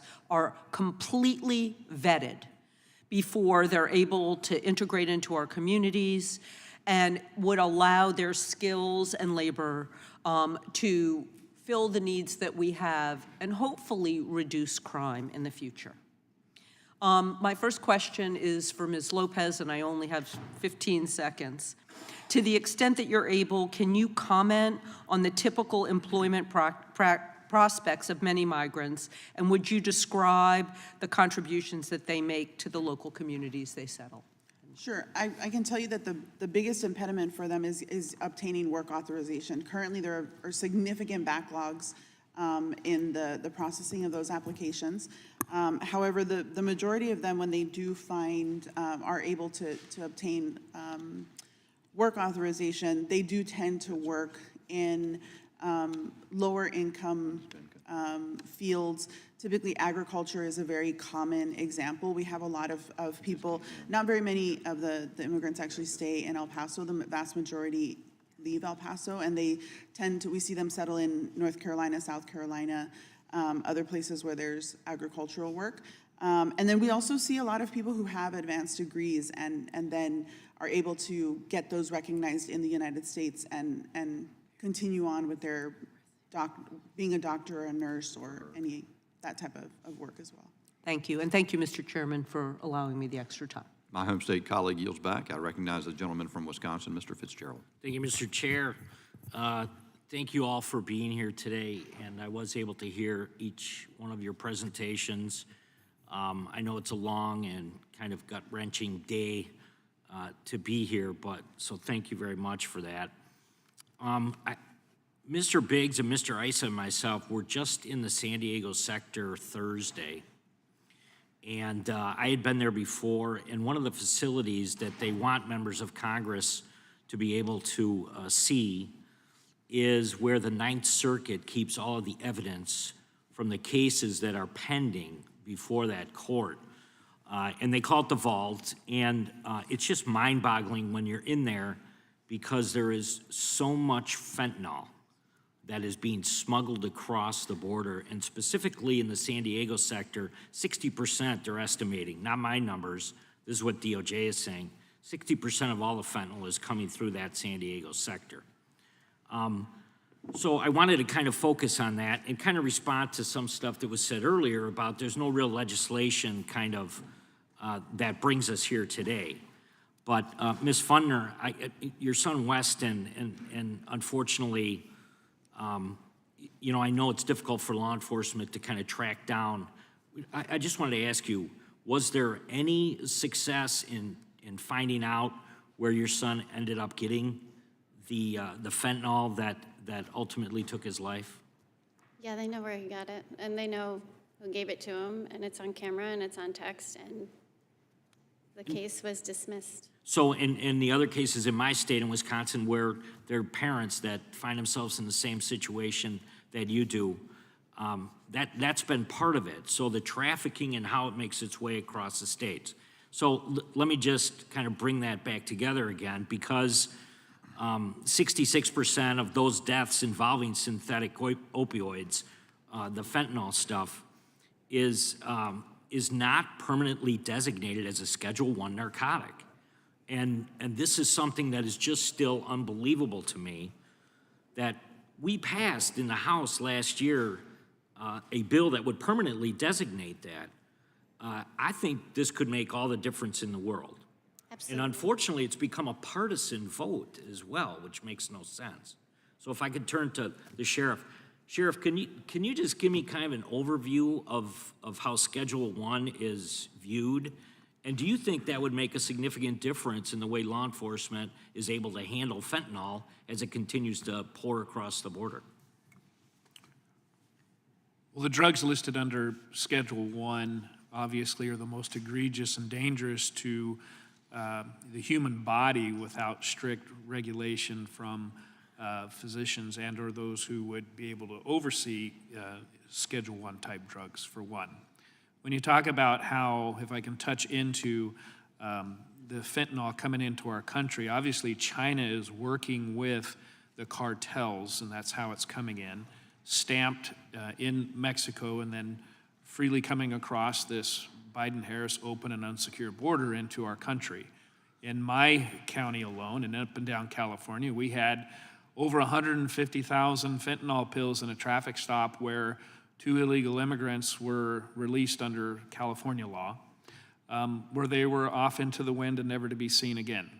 And I tell that story because it's not uncommon to law enforcement all up and down California and across the country. And that's how this fentanyl, this dangerous fentanyl, is getting into the United States. But having said that, under a Schedule I, I think it would give far more federal regulation and or a sting in the bite into prosecution and those being held accountable for jail time. I think it would send a very strong message to hold people accountable for the dangerous, deadly fentanyl that is impacting American citizens. Thank you very much. And Chairman, I mean, I would just like to reiterate again, what we're hearing at the border, when we talk to the Border Patrol, oftentimes they're saying that it's the trafficking, it's the smuggling of the narcotics across the border that absolutely is linked to every other aspect of those that are coming across illegally. So if this is certainly the basis of a lot of the organized crime that's actually being utilized right now to make all this happen. So I think we bring the bill back, we focus on this, we pass it through committee and get it back on the floor of the House, and I yield back. Gentleman yields back. Chair recognizes the gentlelady from Indiana, Ms. Sparks. Thank you, Mr. Chair. I would like, Sheriff, I was looking a little bit at your bio. You're native of California and spent, almost 40 years as a sheriff. So you have a very long history and perspective, and and how it changed California and what's really happened at the border. What do you believe, from your perspective, you look at it historically and where we are right now? What things have worked? Obviously, we have no border security. We have completely broken immigration system where if you're here illegally, you get a lot of benefits and your judgment proof and a lot of welfare is that it's very becoming problematic to really support our own citizens. But if you want to try to do something legal, it's almost impossible becoming to immigrate to our country with a long line and really very unreasonable. And I would say very stupid immigration policy. But from the border security perspective, what have you seen work, what haven't worked? You've worked on the variety of administrations, Republicans, Democrats. What could you share with us that you think is important and where we are right now and what you think that an urgent needs that Congress needs to address? Yes, and quite frankly, I don't feel that it's all that complicated. I feel that it's pretty reasonable. That we have a strong and secure border, that we're able to vet those who are coming and going, that we provide the opportunity for people to come into this country through the legal system in which we have had for years. There's laws in place that just need to be adhered to and obeyed.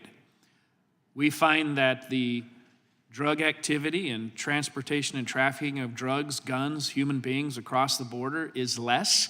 Will it completely eliminate it? No. That's just part of crime and criminal activity. But we will have a controllable handle on it if we enforce the laws that are currently in place, and that we get rid of the most egregious and felonious people causing harm to American citizens, holding them accountable. If you're bringing fentanyl into this country and people die, you need to be held accountable. If you're bringing human beings into this country and you are using them for a sex trade or gaining making money through criminal means by trafficking humans, you must be held accountable. I believe there should be federal laws that if you are trafficking young children for the purposes of sex trafficking or any other means, or any other human being for that matter, that there should be a federal law that you are held in federal prison for whatever determinate amount of time that is, so that a message is sent very clearly to those who are doing that. If you hold people accountable, if you enforce the laws that are in place, you will see a drastic reduction in the amount of people killed by fentanyl, the amount of cartels that are involved in coming across the border into our country, and you will actually have immigrants that are here, living peacefully, working in this country with the idea of chasing the American dream. I do not think it's complicated. Thank you. I agree with you. And unfortunately, we haven't seen it, and especially in the recent years. But if you would look at some things, what Congress is doing or doing, because really the most important power we have is power of the purse, right? We set up policies, we give direction, executive branch should follow these directions, and funding is the way for us to, to actually hold the other branch accountable. And we haven't been doing our job very well, not just very well, it's terrible. I always say the only good thing that makes me optimistic that Congress has about 12% approval rating, so American people can see it. There is some hope. But from some of the things, what do you think are the most important things if we look at the fund? And maybe someday Congress will have a funding discussion. We haven't had it for a while. We just do CRs and presentations. What do you think, the most important things? Because we've heard some very tragic stories, the real consequences, real life affected, because of negligence and disregard of duty by executive branch. And what do you think things that Congress should maybe take a looking at the funding and other things that we try to force the other branch actually enforcing the laws? I believe that law enforcement across this country should be supported, and the idea of defunding the police is one of the most ridiculous things that I've ever heard in my 38 years of law enforcement. We must support law enforcement at every level. Now, what that means is on the border, we need to spend money to make sure that we have a strong and secure border. But if you're asking me my opinion, and I'm only law enforcement, but common sense is something that I pride myself in. And I would argue that if infrastructure was put in place, that you had enough people along the border in regards to the judicial process, providing as many judges as you can, as well as possibly an incarceration facility to hold people in custody if they're coming across the border outside the means of the legal system. But you have enough resources at the border that you can actually keep it from becoming this funnel that everyone is so worried about and not being able to get into this country. But I think if you use the purse strings to help support resources along the border with infrastructure as well as people, I think that we would eliminate some of the issues that we, quite frankly, are facing in this country right now. Okay, thank you. I yield back. Gentleman yields back. Sheriff Boudreaux, I want to say Tulare County must be very proud of you. You've, in two quick 2-minute speeches, you've about distilled this area more effectively than maybe anybody I've ever heard. I understand that you have a flight to catch and need to leave the committee within 5 minutes, so you're dismissed to leave at your discretion. Thank you, sir, for being here. And with that, I recognize the gentleman from Virginia, Mr. Klein, for 5 minutes. Thank you, Mr. Chairman. I want to thank our witnesses for being here today, including the sheriff, but to Ms. Funder, Ms. Moran, Ms. Nungare, and Ms. Nobles. I've listened to your testimony, and our hearts are with you. It is a difficult task to discuss the loss of your children, and this committee appreciates your presence and recognizes how difficult it truly is. And as to Ms. Nungare, as the father of twin 12-year-old daughters, and my heart was especially touched by your testimony. Thank you. This Biden-Harris administration's failed immigration policy, the border crisis created by this administration, continues to harm communities across not just the southern border, but across the country. And having traveled to the border 3 different times, twice to Texas, once to Yuma, Arizona, we not only got to see the impact that it had on those communities, but how every community is impacted. We talked to farmers whose crops were invaded by illegals who were camping in the fields in Yuma. And if anybody's been to a convenience store in the middle of winter and turned over a ready-made salad and looked at the bottom, it says made in Yuma. So not only are you dealing with food supply issues, food price issues, but also farmer costs. And then we went to a hospital and saw a NICU, and the NICU directors talked about how many of their NICU beds are filled with migrants because it is a dangerous journey. Women are assaulted on the trip up, and they are often pregnant by the time they arrive at the border. They don't have prenatal care. They are often delivering prematurely and have to take up those NICU beds. If you are a citizen of the United States and you're in Yuma, Arizona, and you need a NICU bed, you're traveling to Phoenix, several hours away. Talking about the education system and the need for ESL teachers and the impact on the tax rates and the transportation and the housing costs. And I mean, this is a humanitarian crisis, but also a crisis at the border, and it's also a crisis across the country in communities like mine, which is thousands of miles away in the Commonwealth of Virginia. But having been a prosecutor, I worked with a county who had an ICE agreement so that when illegals were arrested for committing crimes, they were tried, they were jailed, but the day they got out of jail, they didn't go walk the streets of Harrisonburg. They went and were taken by ICE to the airport, and they were sent back. And to any of you who would like to answer, why should everyday Americans care about the border crisis, even if they are thousands of miles away from the southwest border in places like Virginia? Ms. Aguirre? I can tell you that all the people sitting here today didn't choose this path. Tragedy struck them without choice. Alexis had no idea that was going to be the last day she was going to have her daughter, alongside these other mothers. So whether or not you want to take notice of what's going on at the border, it might come knocking at your front door. Mr. Gonzalez, when he left to work that day, had no idea that was going to be the last moment he saw his daughter alive. The next time he was going to see her was at the medical examiner's office identifying her body. So whether you're a Republican, whether you're a Democrat, the criminal element of the immigration population do not care.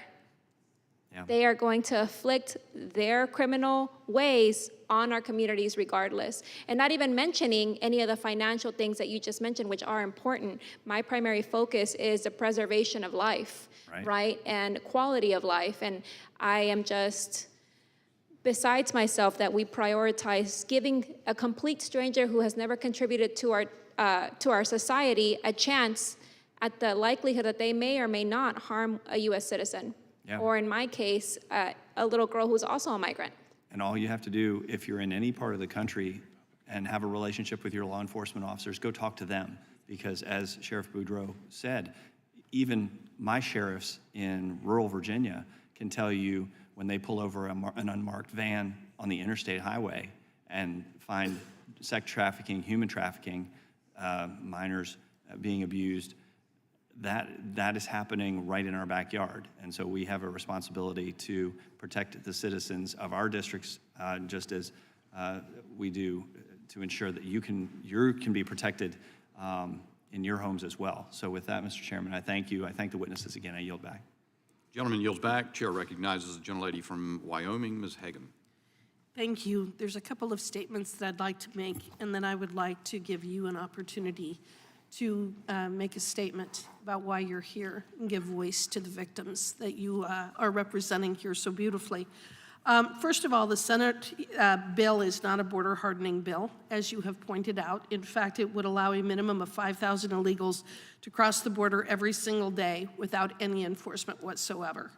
I come from the state of Wyoming, and under the bill that has been proposed by the Senate, every 2 weeks we would have a minimum of 70,000 people crossing the border. That's more than the entire population of the largest city in the state of Wyoming. So I agree with you, that is not a border security bill. There's also been a comment made that we're not here talking about any particular bill, but that's not actually true. In fact, this week I am leading a bipartisan coalition of House members to introduce what's called the Fight Illicit Pill Presses Act. A bill which requires serial numbers for pill presses and prescribes penalties for tampering with pill presses.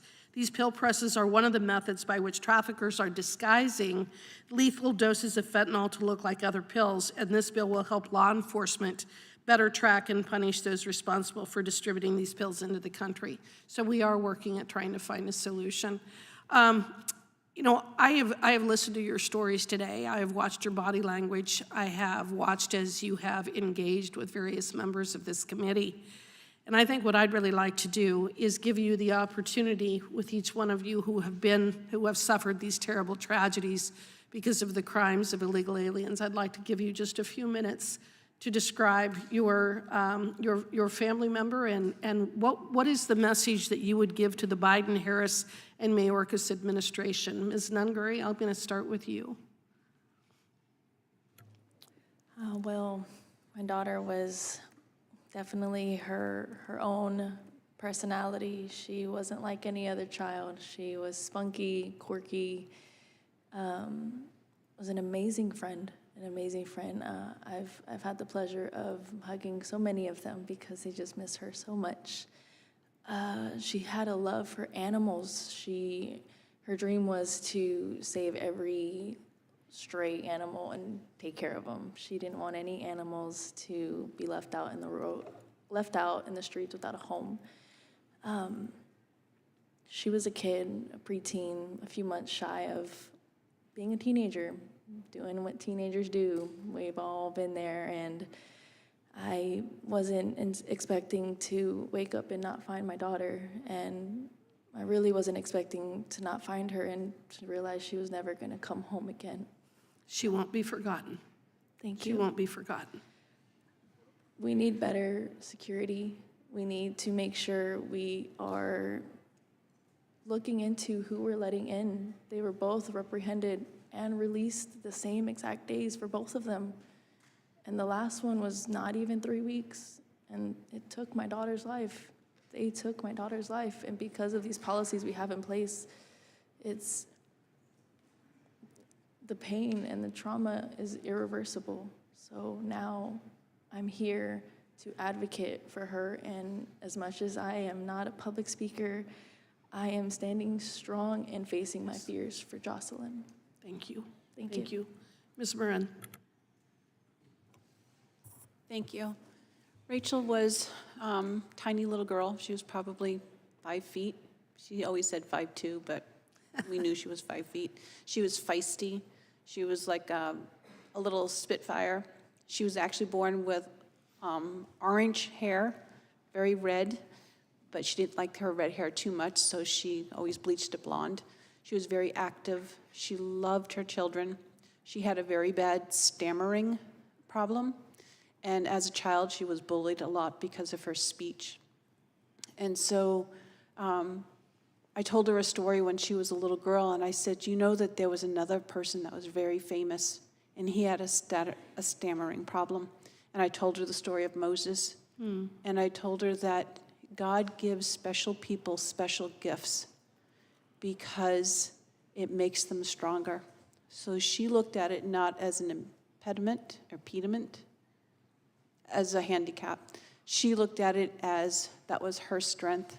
And so she went out of her way to be outgoing and to choose jobs like a hostess at a restaurant where she put herself in the public way to speak. She ended up making so many friends. I think when we had the walk, there was over 2,000 people that came out for her walk the first time. She also was very compassionate and kind towards others because she knew what it was like to be bullied. And so she accepted people for the way they were. And I'm here today to speak about her, but also to speak about all the women that are attacked but aren't killed.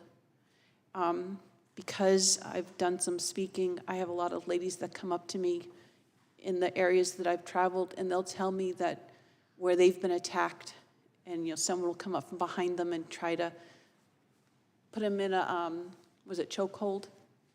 And they will fight to get away.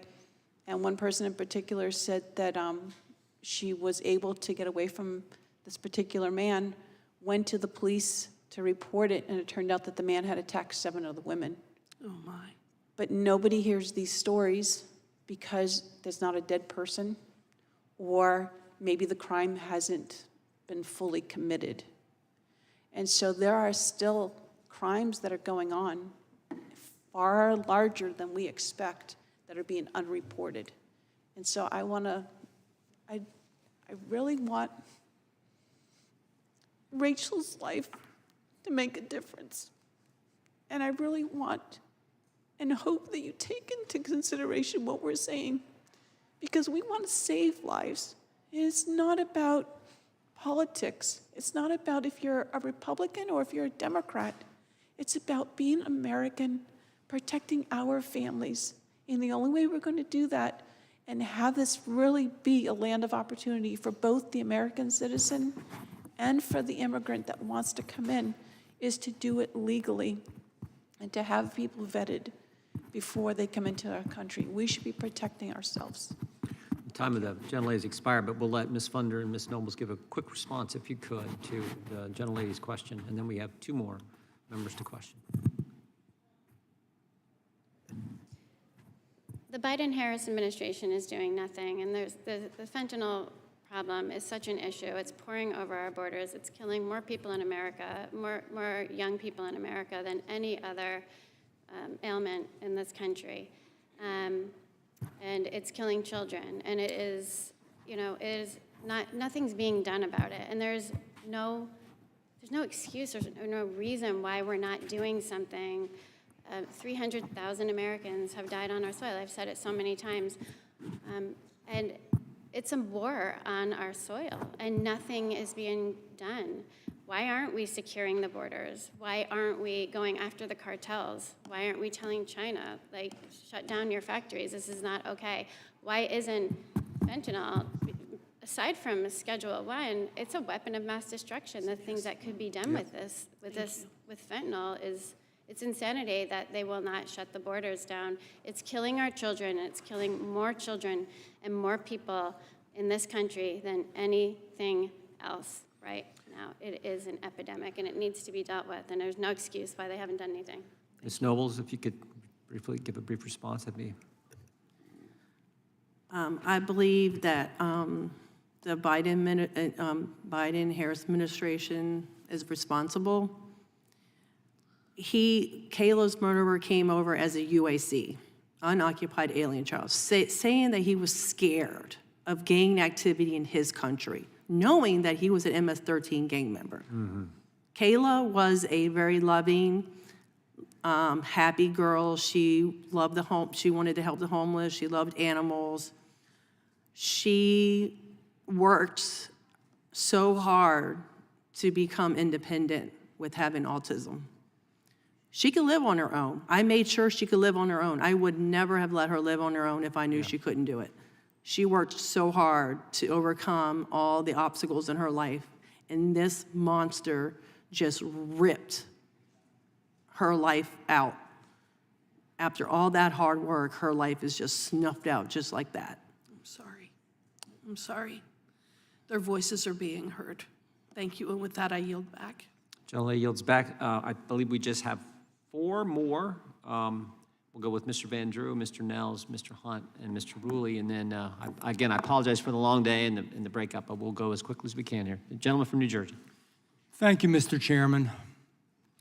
To our witnesses here today, I am sorry for your pain. I can't say that I know what it feels like as a father and now a grandfather.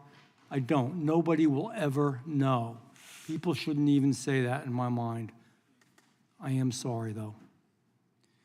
And there's no words I can say, but the worst of all of this is it didn't have to be this way. You know, I hear crocodile tears. I hear people, they should rot in hell, they should this and that. But we can fix this, and it should have been fixed, and it wasn't this way. Names like Lakin, Weston, Rachel, Kayla, human souls, human beings that were raped, that were murdered, that were disfigured, that were tortured and thrown away like garbage. And this is because, and I'm going to say it, of the Harris-Biden failure. And everybody can say what they want to over there, and I'm going to talk about that in a minute. And I'm sad to say this because I don't want to be mean. I do not want to be partisan, but I'm simply telling you the truth.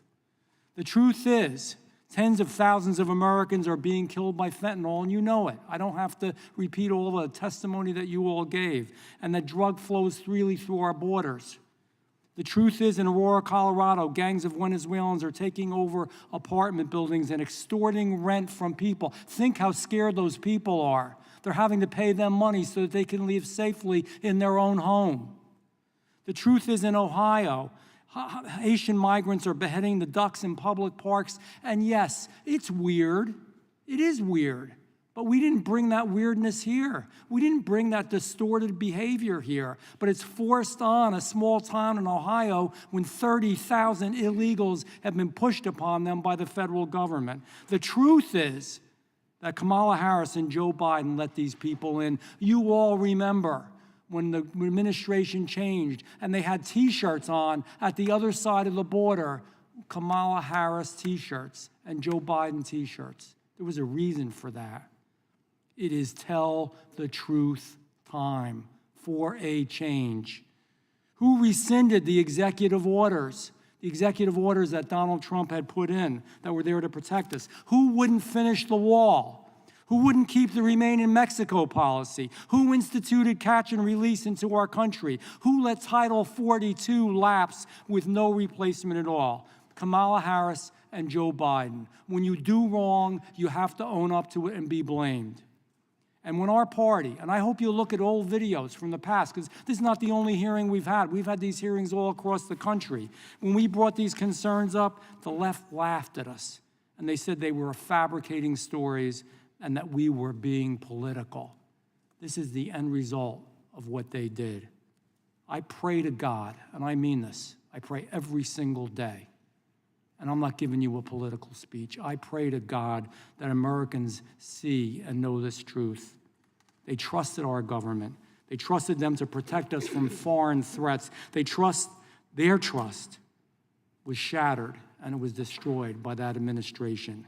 Our witnesses today, your stories, that's the truth. It's the ugly, horrible, sinful truth. The truth is, this administration knowingly, purposefully, methodically destroyed our protection at the southern border. That is the truth. They may not like it now. It's an election year, so now we care about the border. It's a lot of bull. I'm telling you the truth. Month after month, we watched, year after year, as millions of illegal immigrants poured into this country. We watched as tens of thousands of pounds of fentanyl poured into this country, killing our youth, killing our most vulnerable, good kids that made sometimes just one mistake. And we watched as terrorists come into our country. We've got hundreds of terrorists in our country. We don't know where the hell they are, what they're doing, and what they're gonna do. And you know what we watched? Kamala Harris and Joe Biden do absolutely nothing and welcome it. Worse than all, they encouraged it. They've created this evil, and it is evil in our country. Not all undocumented are evil, but the process is evil and wrong, and it allows evil to come in. And you know what? When they asked her, and we all remember it's on video, it's not hard to find. They asked her about it. What did she do? Do you remember? She laughed. She laughed. She said she hadn't been in Europe. She hadn't been at the border. She didn't give a damn. It was a joke. It was funny. It isn't funny. Your lives will never be the same. That's not funny. And over here, we know that we're really better and safer in the country because of illegals, and we're even told that they are better and safer than our own Americans, that our own Americans commit more crimes. And they've even said it today in this hearing room. You heard it. So I'm going to bring you real quick questions. Ms. Funder, is that fentanyl-laced pill hadn't been smuggled across our border, would your son still be here today, yes or no? Yes. Ms. Moran, if the man who murdered your daughter had been stopped at the border, would your daughter still be here today, yes or no? Yes. Ms. Nobles, would your daughter be here today if an MS-13 gang member with a history of murder was stopped at our border and sent back to where he came from, yes or no? Yes. God help us. We must be strong. We can't save these shattered lives, but if we want to do something in their name, that next bill that we finally get through and pass when we have a new president should be named for all of you, and their lives will still have meaning, and your lives have meaning. Chairman, I yield back. Gentleman yields back. Gentleman from Texas is recognized. Thank you, Mr. Chairman. Well said by my friend here, Mr. Van Drew. I'd like to thank our witnesses for being here, taking the time. To the witnesses that have lost a child at the hands of this crisis. As a father of three, I can't fathom what you're going through, and I'm truly sorry for your loss. Ms. Nungary, I introduced the House version of the Justice for Jocelyn Act, which I thank your family. You helped write it. You helped write it. I want to thank you for that, to honor the memory of your daughter and make sure preventable deaths of American citizens at the hands of illegal aliens never happens again. It doesn't have to happen. And thank you again for your family's help and on that. And again, my apologies. Spend a minute and share with the committee how important it is that, that this bill, this Justice for Jocelyn Act, that it gets passed. I believe it's super important for it to get passed because we don't know who we're allowing in this country. And the fact there were hundreds of beds they could have had them in, there was no reason to do the catch and release. What we have going on, there was no reason for it. They should have stayed apprehended until their immigration court hearing. That's right. It's not right, it's not fair. It took an innocent child from a future. She was supposed to be part of the future for the next generation. Well, I can assure this, you have my commitment. I think you have the commitment of the chairman and this entire Judiciary Committee that we're going to move on this. I think it's the right thing to do. It's very, very important. Unfortunately, there are countless other victims out there in the Kamala border crisis that didn't get an opportunity. They didn't get an opportunity to tell us their story in this committee today. And our witnesses are far from alone in their suffering. Ms. Fundry is not alone in the loss of her son from the fentanyl. We've talked about the fentanyl and how it's poisoning our people. #1 cause of death for Americans, 18 to 45. In 2021, more than 1,500 children died from fentanyl poisoning. In 2023, fentanyl deaths, over 100,000. And it could all be prevented. It could all be prevented. And fentanyl is just one part of the story. There are many other victims. The countless businesses been victimized by mass retail theft committed by gangs. Rural areas near the border who fear for their families as illegals trespass on their property. New York police officers being beaten by these mobs of illegal aliens. People who themselves or other family members assaulted, been robbed, killed by an illegal alien, including those by drunk driving, happened when I was the sheriff of Fort Bend County. Before I came up here, I had illegals. And the knucklehead, after we caught him, we find out he was deported 6 previous times. How the hell do you get deported 6 previous times? Because you just got back and forth, easy peasy for him. Hard to look at a guy, look at the family of Miss Boo, who was killed by this illegal, and say, I'm sorry, but this guy shouldn't be here. Unacceptable. Reports of the armed Venezuelan gangs of illegals taking over entire communities. I think you touched upon it, Colorado, that trend, Nicaragua. And what's frustrating about that is this, is the Border Patrol back in September 2022, they knew, they were alerted, hey, look out for these bad hombres coming out of Venezuela. Because what do we know? Back in 2015, Trump was right. I can remember when he said it. They're not going to send us their best or their brightest, right? And then Trump is all of a sudden labeled as this racist because he said such. They're going to send murderers, rapists. He's right. He's right. He's right all the time, quite honestly. He's certainly right here. So I send a letter to Mayorkas in September 2022 expressing my concerns about what we're hearing from the Border Patrol. What kind of response do you think I got from him? Nothing. I hear nothing. Then we go into February 24 with Laken Riley, that wonderful, beautiful nursing student, murdered by, again, another Venezuelan, right? Sent a letter to Mayorkas, and what do you think I get? What do I get back? Nothing. He just doesn't want to talk about it. He avoids it. Then we go to June of 2024, Jocelyn, Hungary. Again, 2 Venezuelans. Nicolas Maduro's not a dummy. He's not. He sends all the worst people up here because he knows it's going to cause chaos for our country. So he embeds them, he sends them into our country, and this is what we get. Venezuela's, their inflation is over 222%. Their poverty rate is at 50%. Why wouldn't he want them back? We can't find out what kind of people these are when they enter our southern border. We don't have a relationship with Venezuela to find out what kind of people these are. But I'll guarantee it, Kamala Harris, you're responsible for this. Do you know what her position was in the border real quick? And then I'm gonna finish. Her campaign positions, pledge to end my immigrant detention. I'm gonna taxpayer fund gender care. I'm gonna decrease the funding of ICE, and I'm gonna end ICE detainers. The American people are smarter than this, and if we're gonna save our country, let's bring Donald Trump back. The American people are smart enough, and we're gonna save our country and secure a border on November 5th. Donald Trump will do it for all of us because he puts America first. He puts you first and your families. God bless you all. Gentleman yields back. Gentleman from Texas is recognized. Oh, Mr. No, Chair. I'm sorry. We've been joined by the lady from Vermont. You're recognized for 5 minutes. Thank you, Mr. Chair. I come here as a new member of Congress. Was a teacher prior to that. I have 2 teenagers myself. And I know that there is nothing that matters more to us as moms, as our kids. Nothing. And so I want to start there because I know there is absolutely nothing that any of us can say to alleviate the suffering that you have been through and continue to endure with the loss of a child.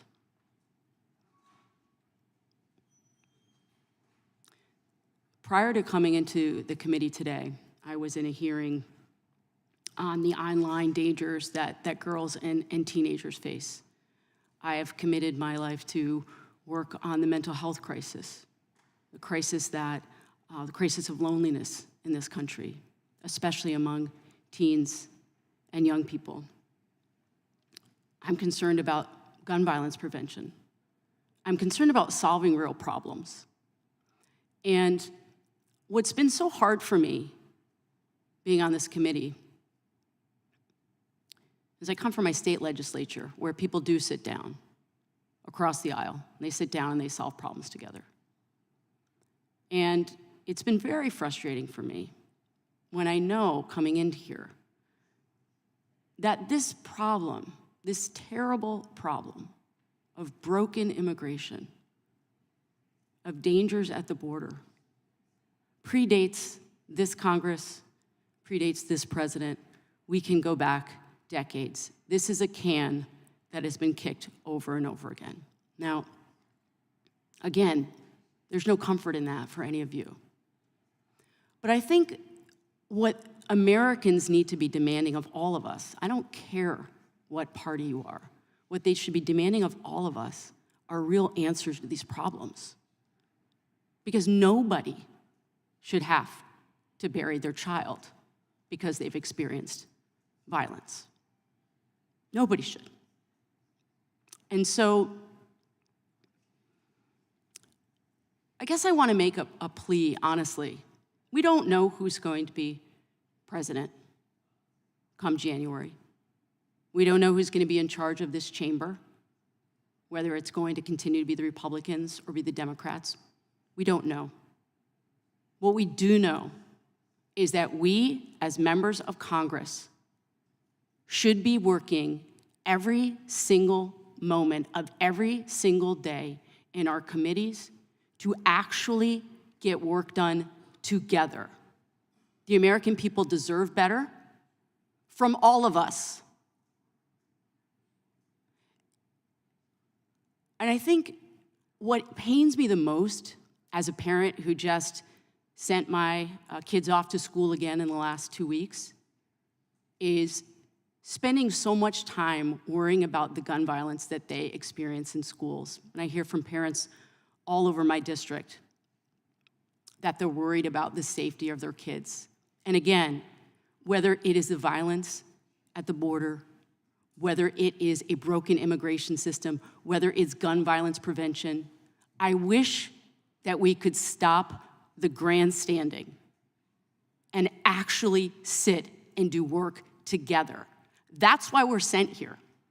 We are not sent here to serve any person running for president. I don't care what side of the aisle you're on. That is not what we're here for, to talk about your guy or your gal that you want to see in that office. The American people deserve better from all of us. My family deserves better from all of us. And again, there is nothing that I can say to you who have lost your children other than to say, we need to do better. And I make my commitment to you to do my part, to work across the aisle, to stop demonizing each other, to stop demonizing Americans. And I also come to this hearing as the child of an immigrant who came here for a better life. And I never imagined that I would be in the halls of Congress as the child of an immigrant. And so I am holding many stories here as I sit here, and I'm just very deeply, deeply sorry for your loss. And I will do everything that I can in my job to make sure it doesn't happen again. I yield back. Gentlelady yields back. The chair recognizes Mr. Hunt of Texas. Thank you, Mr. Chairman. Today we have family members of victims who were murdered by illegal aliens who should not have been in this country in the first place. I want to start by saying to the victims' mothers, Ms. Ngari, Ms. Morin, Ms. Nobles, and Ms. Funder, how sad I am for your loss, and I genuinely mean that from the bottom of my heart.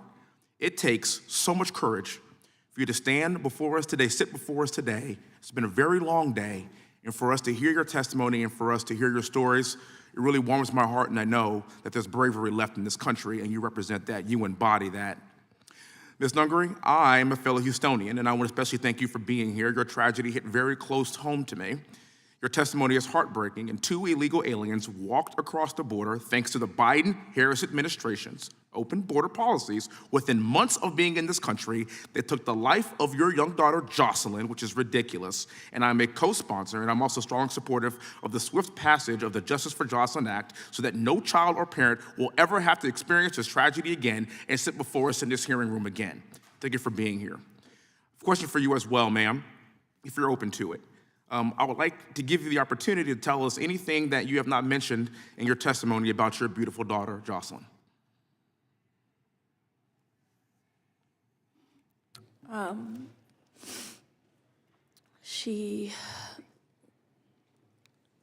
didn't want to press what she was. She was a child. I believe all of us as adolescents have done things our parents wouldn't recommend to do. We didn't always all listen to our parents, and a lot of kids just want to have fun, and a lot of these children really do believe that they're invincible, and they don't know the harms that they have and that are right in front of them in this world, and a lot of them are being preyed on.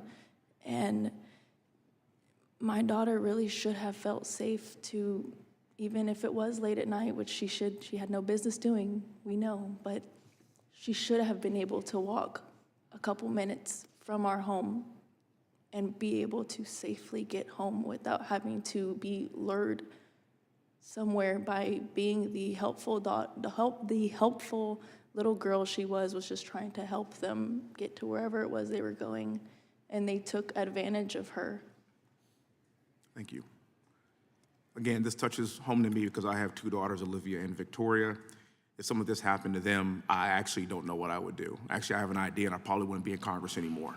So I understand your frustration, and you're right. Our children should be able to walk these streets safely, no matter what hour, no matter what decisions that they make.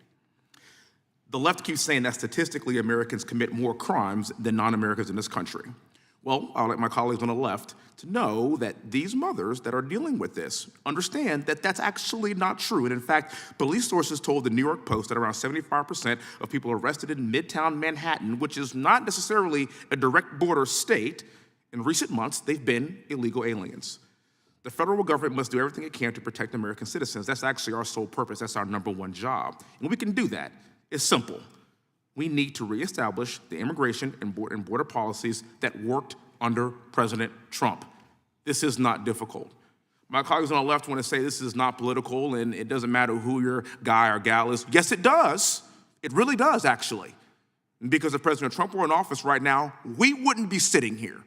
And I don't care what political affiliation that you have. Those are facts. Kamala Harris wants you to confuse her border policies now because now she's claiming that she supports Trump's border policies and she wants you to believe that she's tough on the border. But we know that's not true. And as we know, that the best predictor of future performance is past performance. There's been a lot of talk today about policies. House Republicans in May of last year passed H.R. 2, the Secure the Border Act. House Republicans have done our part to attempt to prevent these tragedies from occurring and happening again. But the Democrat-led Senate didn't even take up the bill. If you think things are bad right now, if Kamala Harris, our borders are, is back in office after November the 5th, we will continue to have these hearings. We are doing this to elucidate the American people, to let them know that we have got to stop this from happening in this country, and we have the ability to do just that. I'll end with this. I have 18 seconds left, and I want to tell you, I could see your faces right now. Ma'am, this picture in front of me has really touched my heart. I took a picture of it, and I will show it to my children. And I will show it to those people in Houston, Texas to prevent this from happening again. I can see the pain on your face.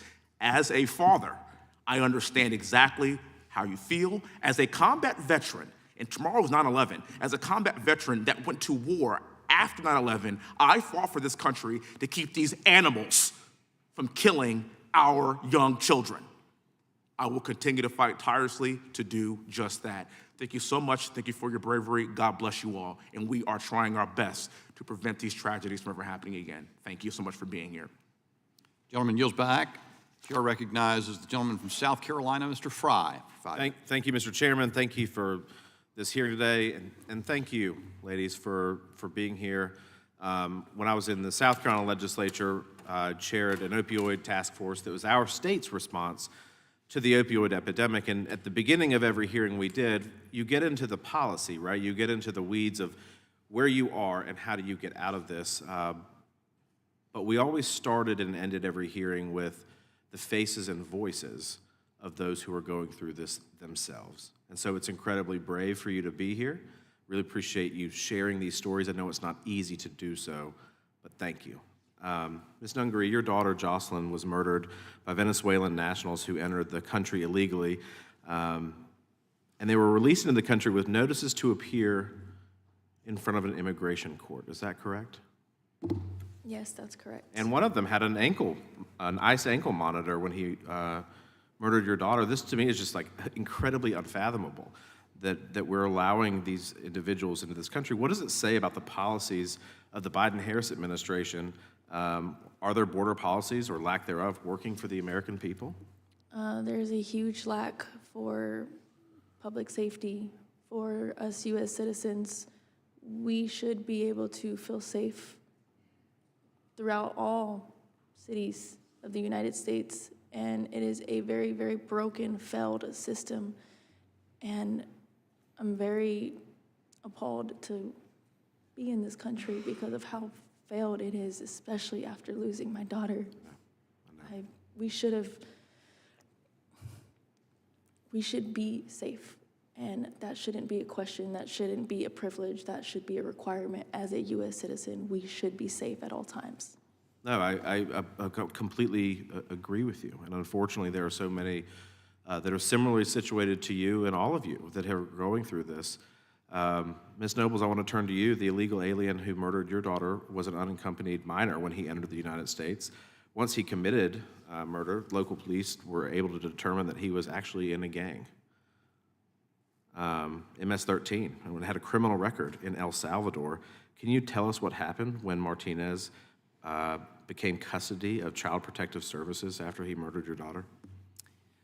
The Aberdeen Police Department asked CPS to put him in a secure location because of the crimes that he was, being what he did. And they agreed to put him in a secure location. When they went to go arrest him, they found out that it was a group home, and he was in a group home with other children. And the local police said, "Oh, this is secure." They did not know, CPS did not let the Aberdeen Police Department know that they moved him from the group home to a foster home and enrolled him in high school. And what types of freedoms did he have after he did this? You said he was enrolled in high school, which is... He was put in high school with 1,400 other students, knowing that he was in a premeditated first-degree murder case, rape and assault. Exposed to all these other individuals. All these other individuals, and it makes me so angry that they put other children at risk. If Kamala Harris were here right in this committee hearing today, she was sitting here on the House side, what questions would you have of her? Well, actually, I would say, well, you can have Walter come live with you, because Kayla was murdered in her own bed. She was sleeping, and she had to wake up to this monster breaking into her room and strangling her with her own phone cord. She can have him. But she won't. Of course she don't want them in her house, but she's all for him, and it's not a joke. I would tell her, this is not a joke. You're laughing. These are real people, real children who had lives and was taken from them in the worst way. Thank you for that. Ms. Moore, I want to turn to you. In your testimony, you talked about how the Border Patrol let a man with an open Interpol warrant for murder enter our country. Do you feel safe under the broader policies of the Biden-Harris administration? Mr. Fry, Mr. Morton stepped away. Stepped away. Well, any of you, do you feel safe under the Biden-Harris No, policies? they chose to give people that have never contributed to our country the possibility of a better life while making the lives of the citizens worse, while risking public safety. They gambled because it's not their lives to gamble with. They have their private security. They have bulletproof car vehicles. They live in gated communities. What about everybody else that has to live with these individuals in their communities? And going back to the case of Maria Gonzalez, her neighbor was one of those individuals that was brought here. He was an unaccompanied minor. And ironically, since he left his town in Guatemala, the murders of little girls stopped. You know, it's remarkable to me, and I was listening in my office earlier, listening to the commentary on the other side. I'm happy to work on securing the border. But every time that we have come forward with a bill or a policy initiative to do that, that you actually secure the border, that you stop the flow of people who don't know why they're in the country, that we stop the criminals from coming into the country, they don't engage. They shut down debate. They say we're engaged in conspiracy theories. In fact, you know what's so strange? One of the first hearings that I was ever in this room, the ranking member said that we were imagining a border crisis. That is insanity. Y'all are living this every single day, and there are millions of people who are in your shoes. Thank you for your bravery today. Thank you for being here. And we will be praying for you and with you and continuing to push this and make sure that we can secure our borders. Thank you. Gentleman yields back. Chair now recognizes the gentleman from Ohio, Mr. Ruley. So I spent 6 years in the Ohio Senate, and I'm only in my 3rd month in Congress. So I've seen a lot of testimony over the last 6.5 years. This is the first time I was nervous, being in front of all the mothers. And my days are long. I have a lot of different things, hats I wear in my life. And I came home a couple months ago, and I watched a lot of news, and I saw Jocelyn's picture. Just completely broke down. Anyone that has a daughter, there's no way you could get around that. And I started thinking about what kind of questions I could ask the moms. And like, I'm drawing a blank, and so like my cousin died young, my best friend got killed. So I got like a lot of their moms together so they could help each other and have it's like a coffee group, and they get together and then they talk. And then I was thinking about the ultimate mom, Mary, and how her son was sacrificed, and she had to watch that, and she had to carry on. And you guys are gonna carry on. And you're here, and you are empowering yourself. You have to say this story over and over and over again. And I can't imagine how you wake up in the morning and you don't have her, or your kids, you don't have them with you, and how you go on.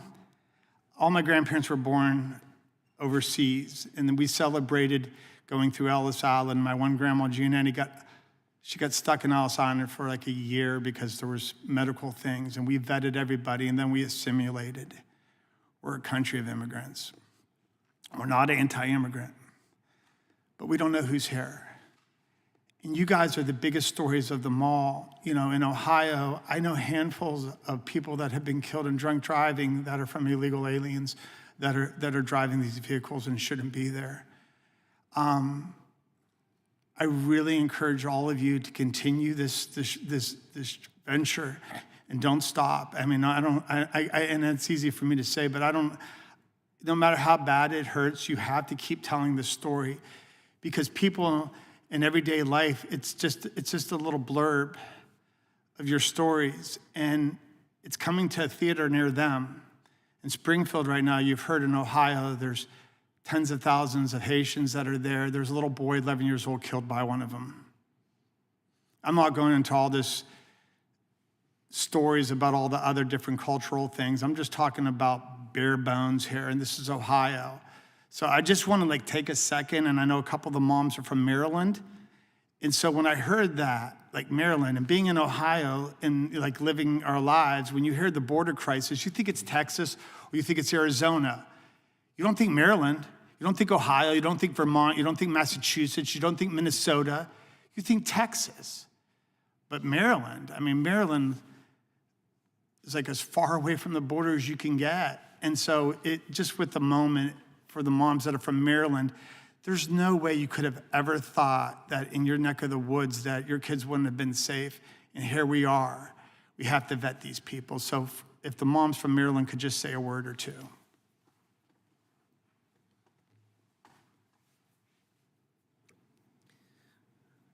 I didn't think I would be living the journey that I am. I thought Kayla would be safe in her own home.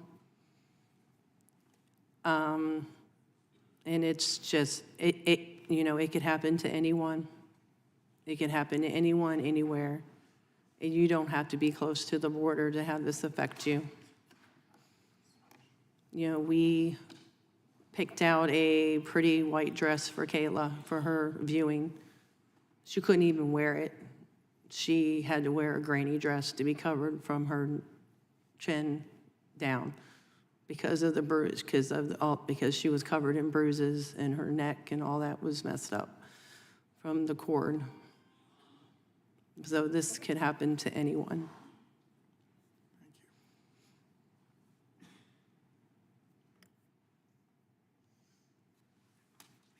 Well, I can't thank you enough. And if you can continue the journey, the public needs to know this isn't Democrat or Republican. This is just America.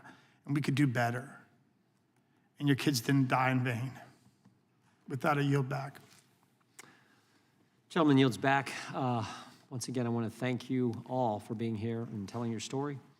Apologize once again for the breaks and they just want to, in some ways, a typical day on Capitol Hill. But we do appreciate your valuable testimony that I think a lot of Americans are going to take to heart. So with that, our committee is, the committee stand, wait, I need to do one other thing. And this concludes today's hearing. We thank our witnesses for appearing. Without objection, all members will have 5 legislative days to submit additional written questions for the witnesses or additional materials for the record. Without objection, the hearing is adjourned.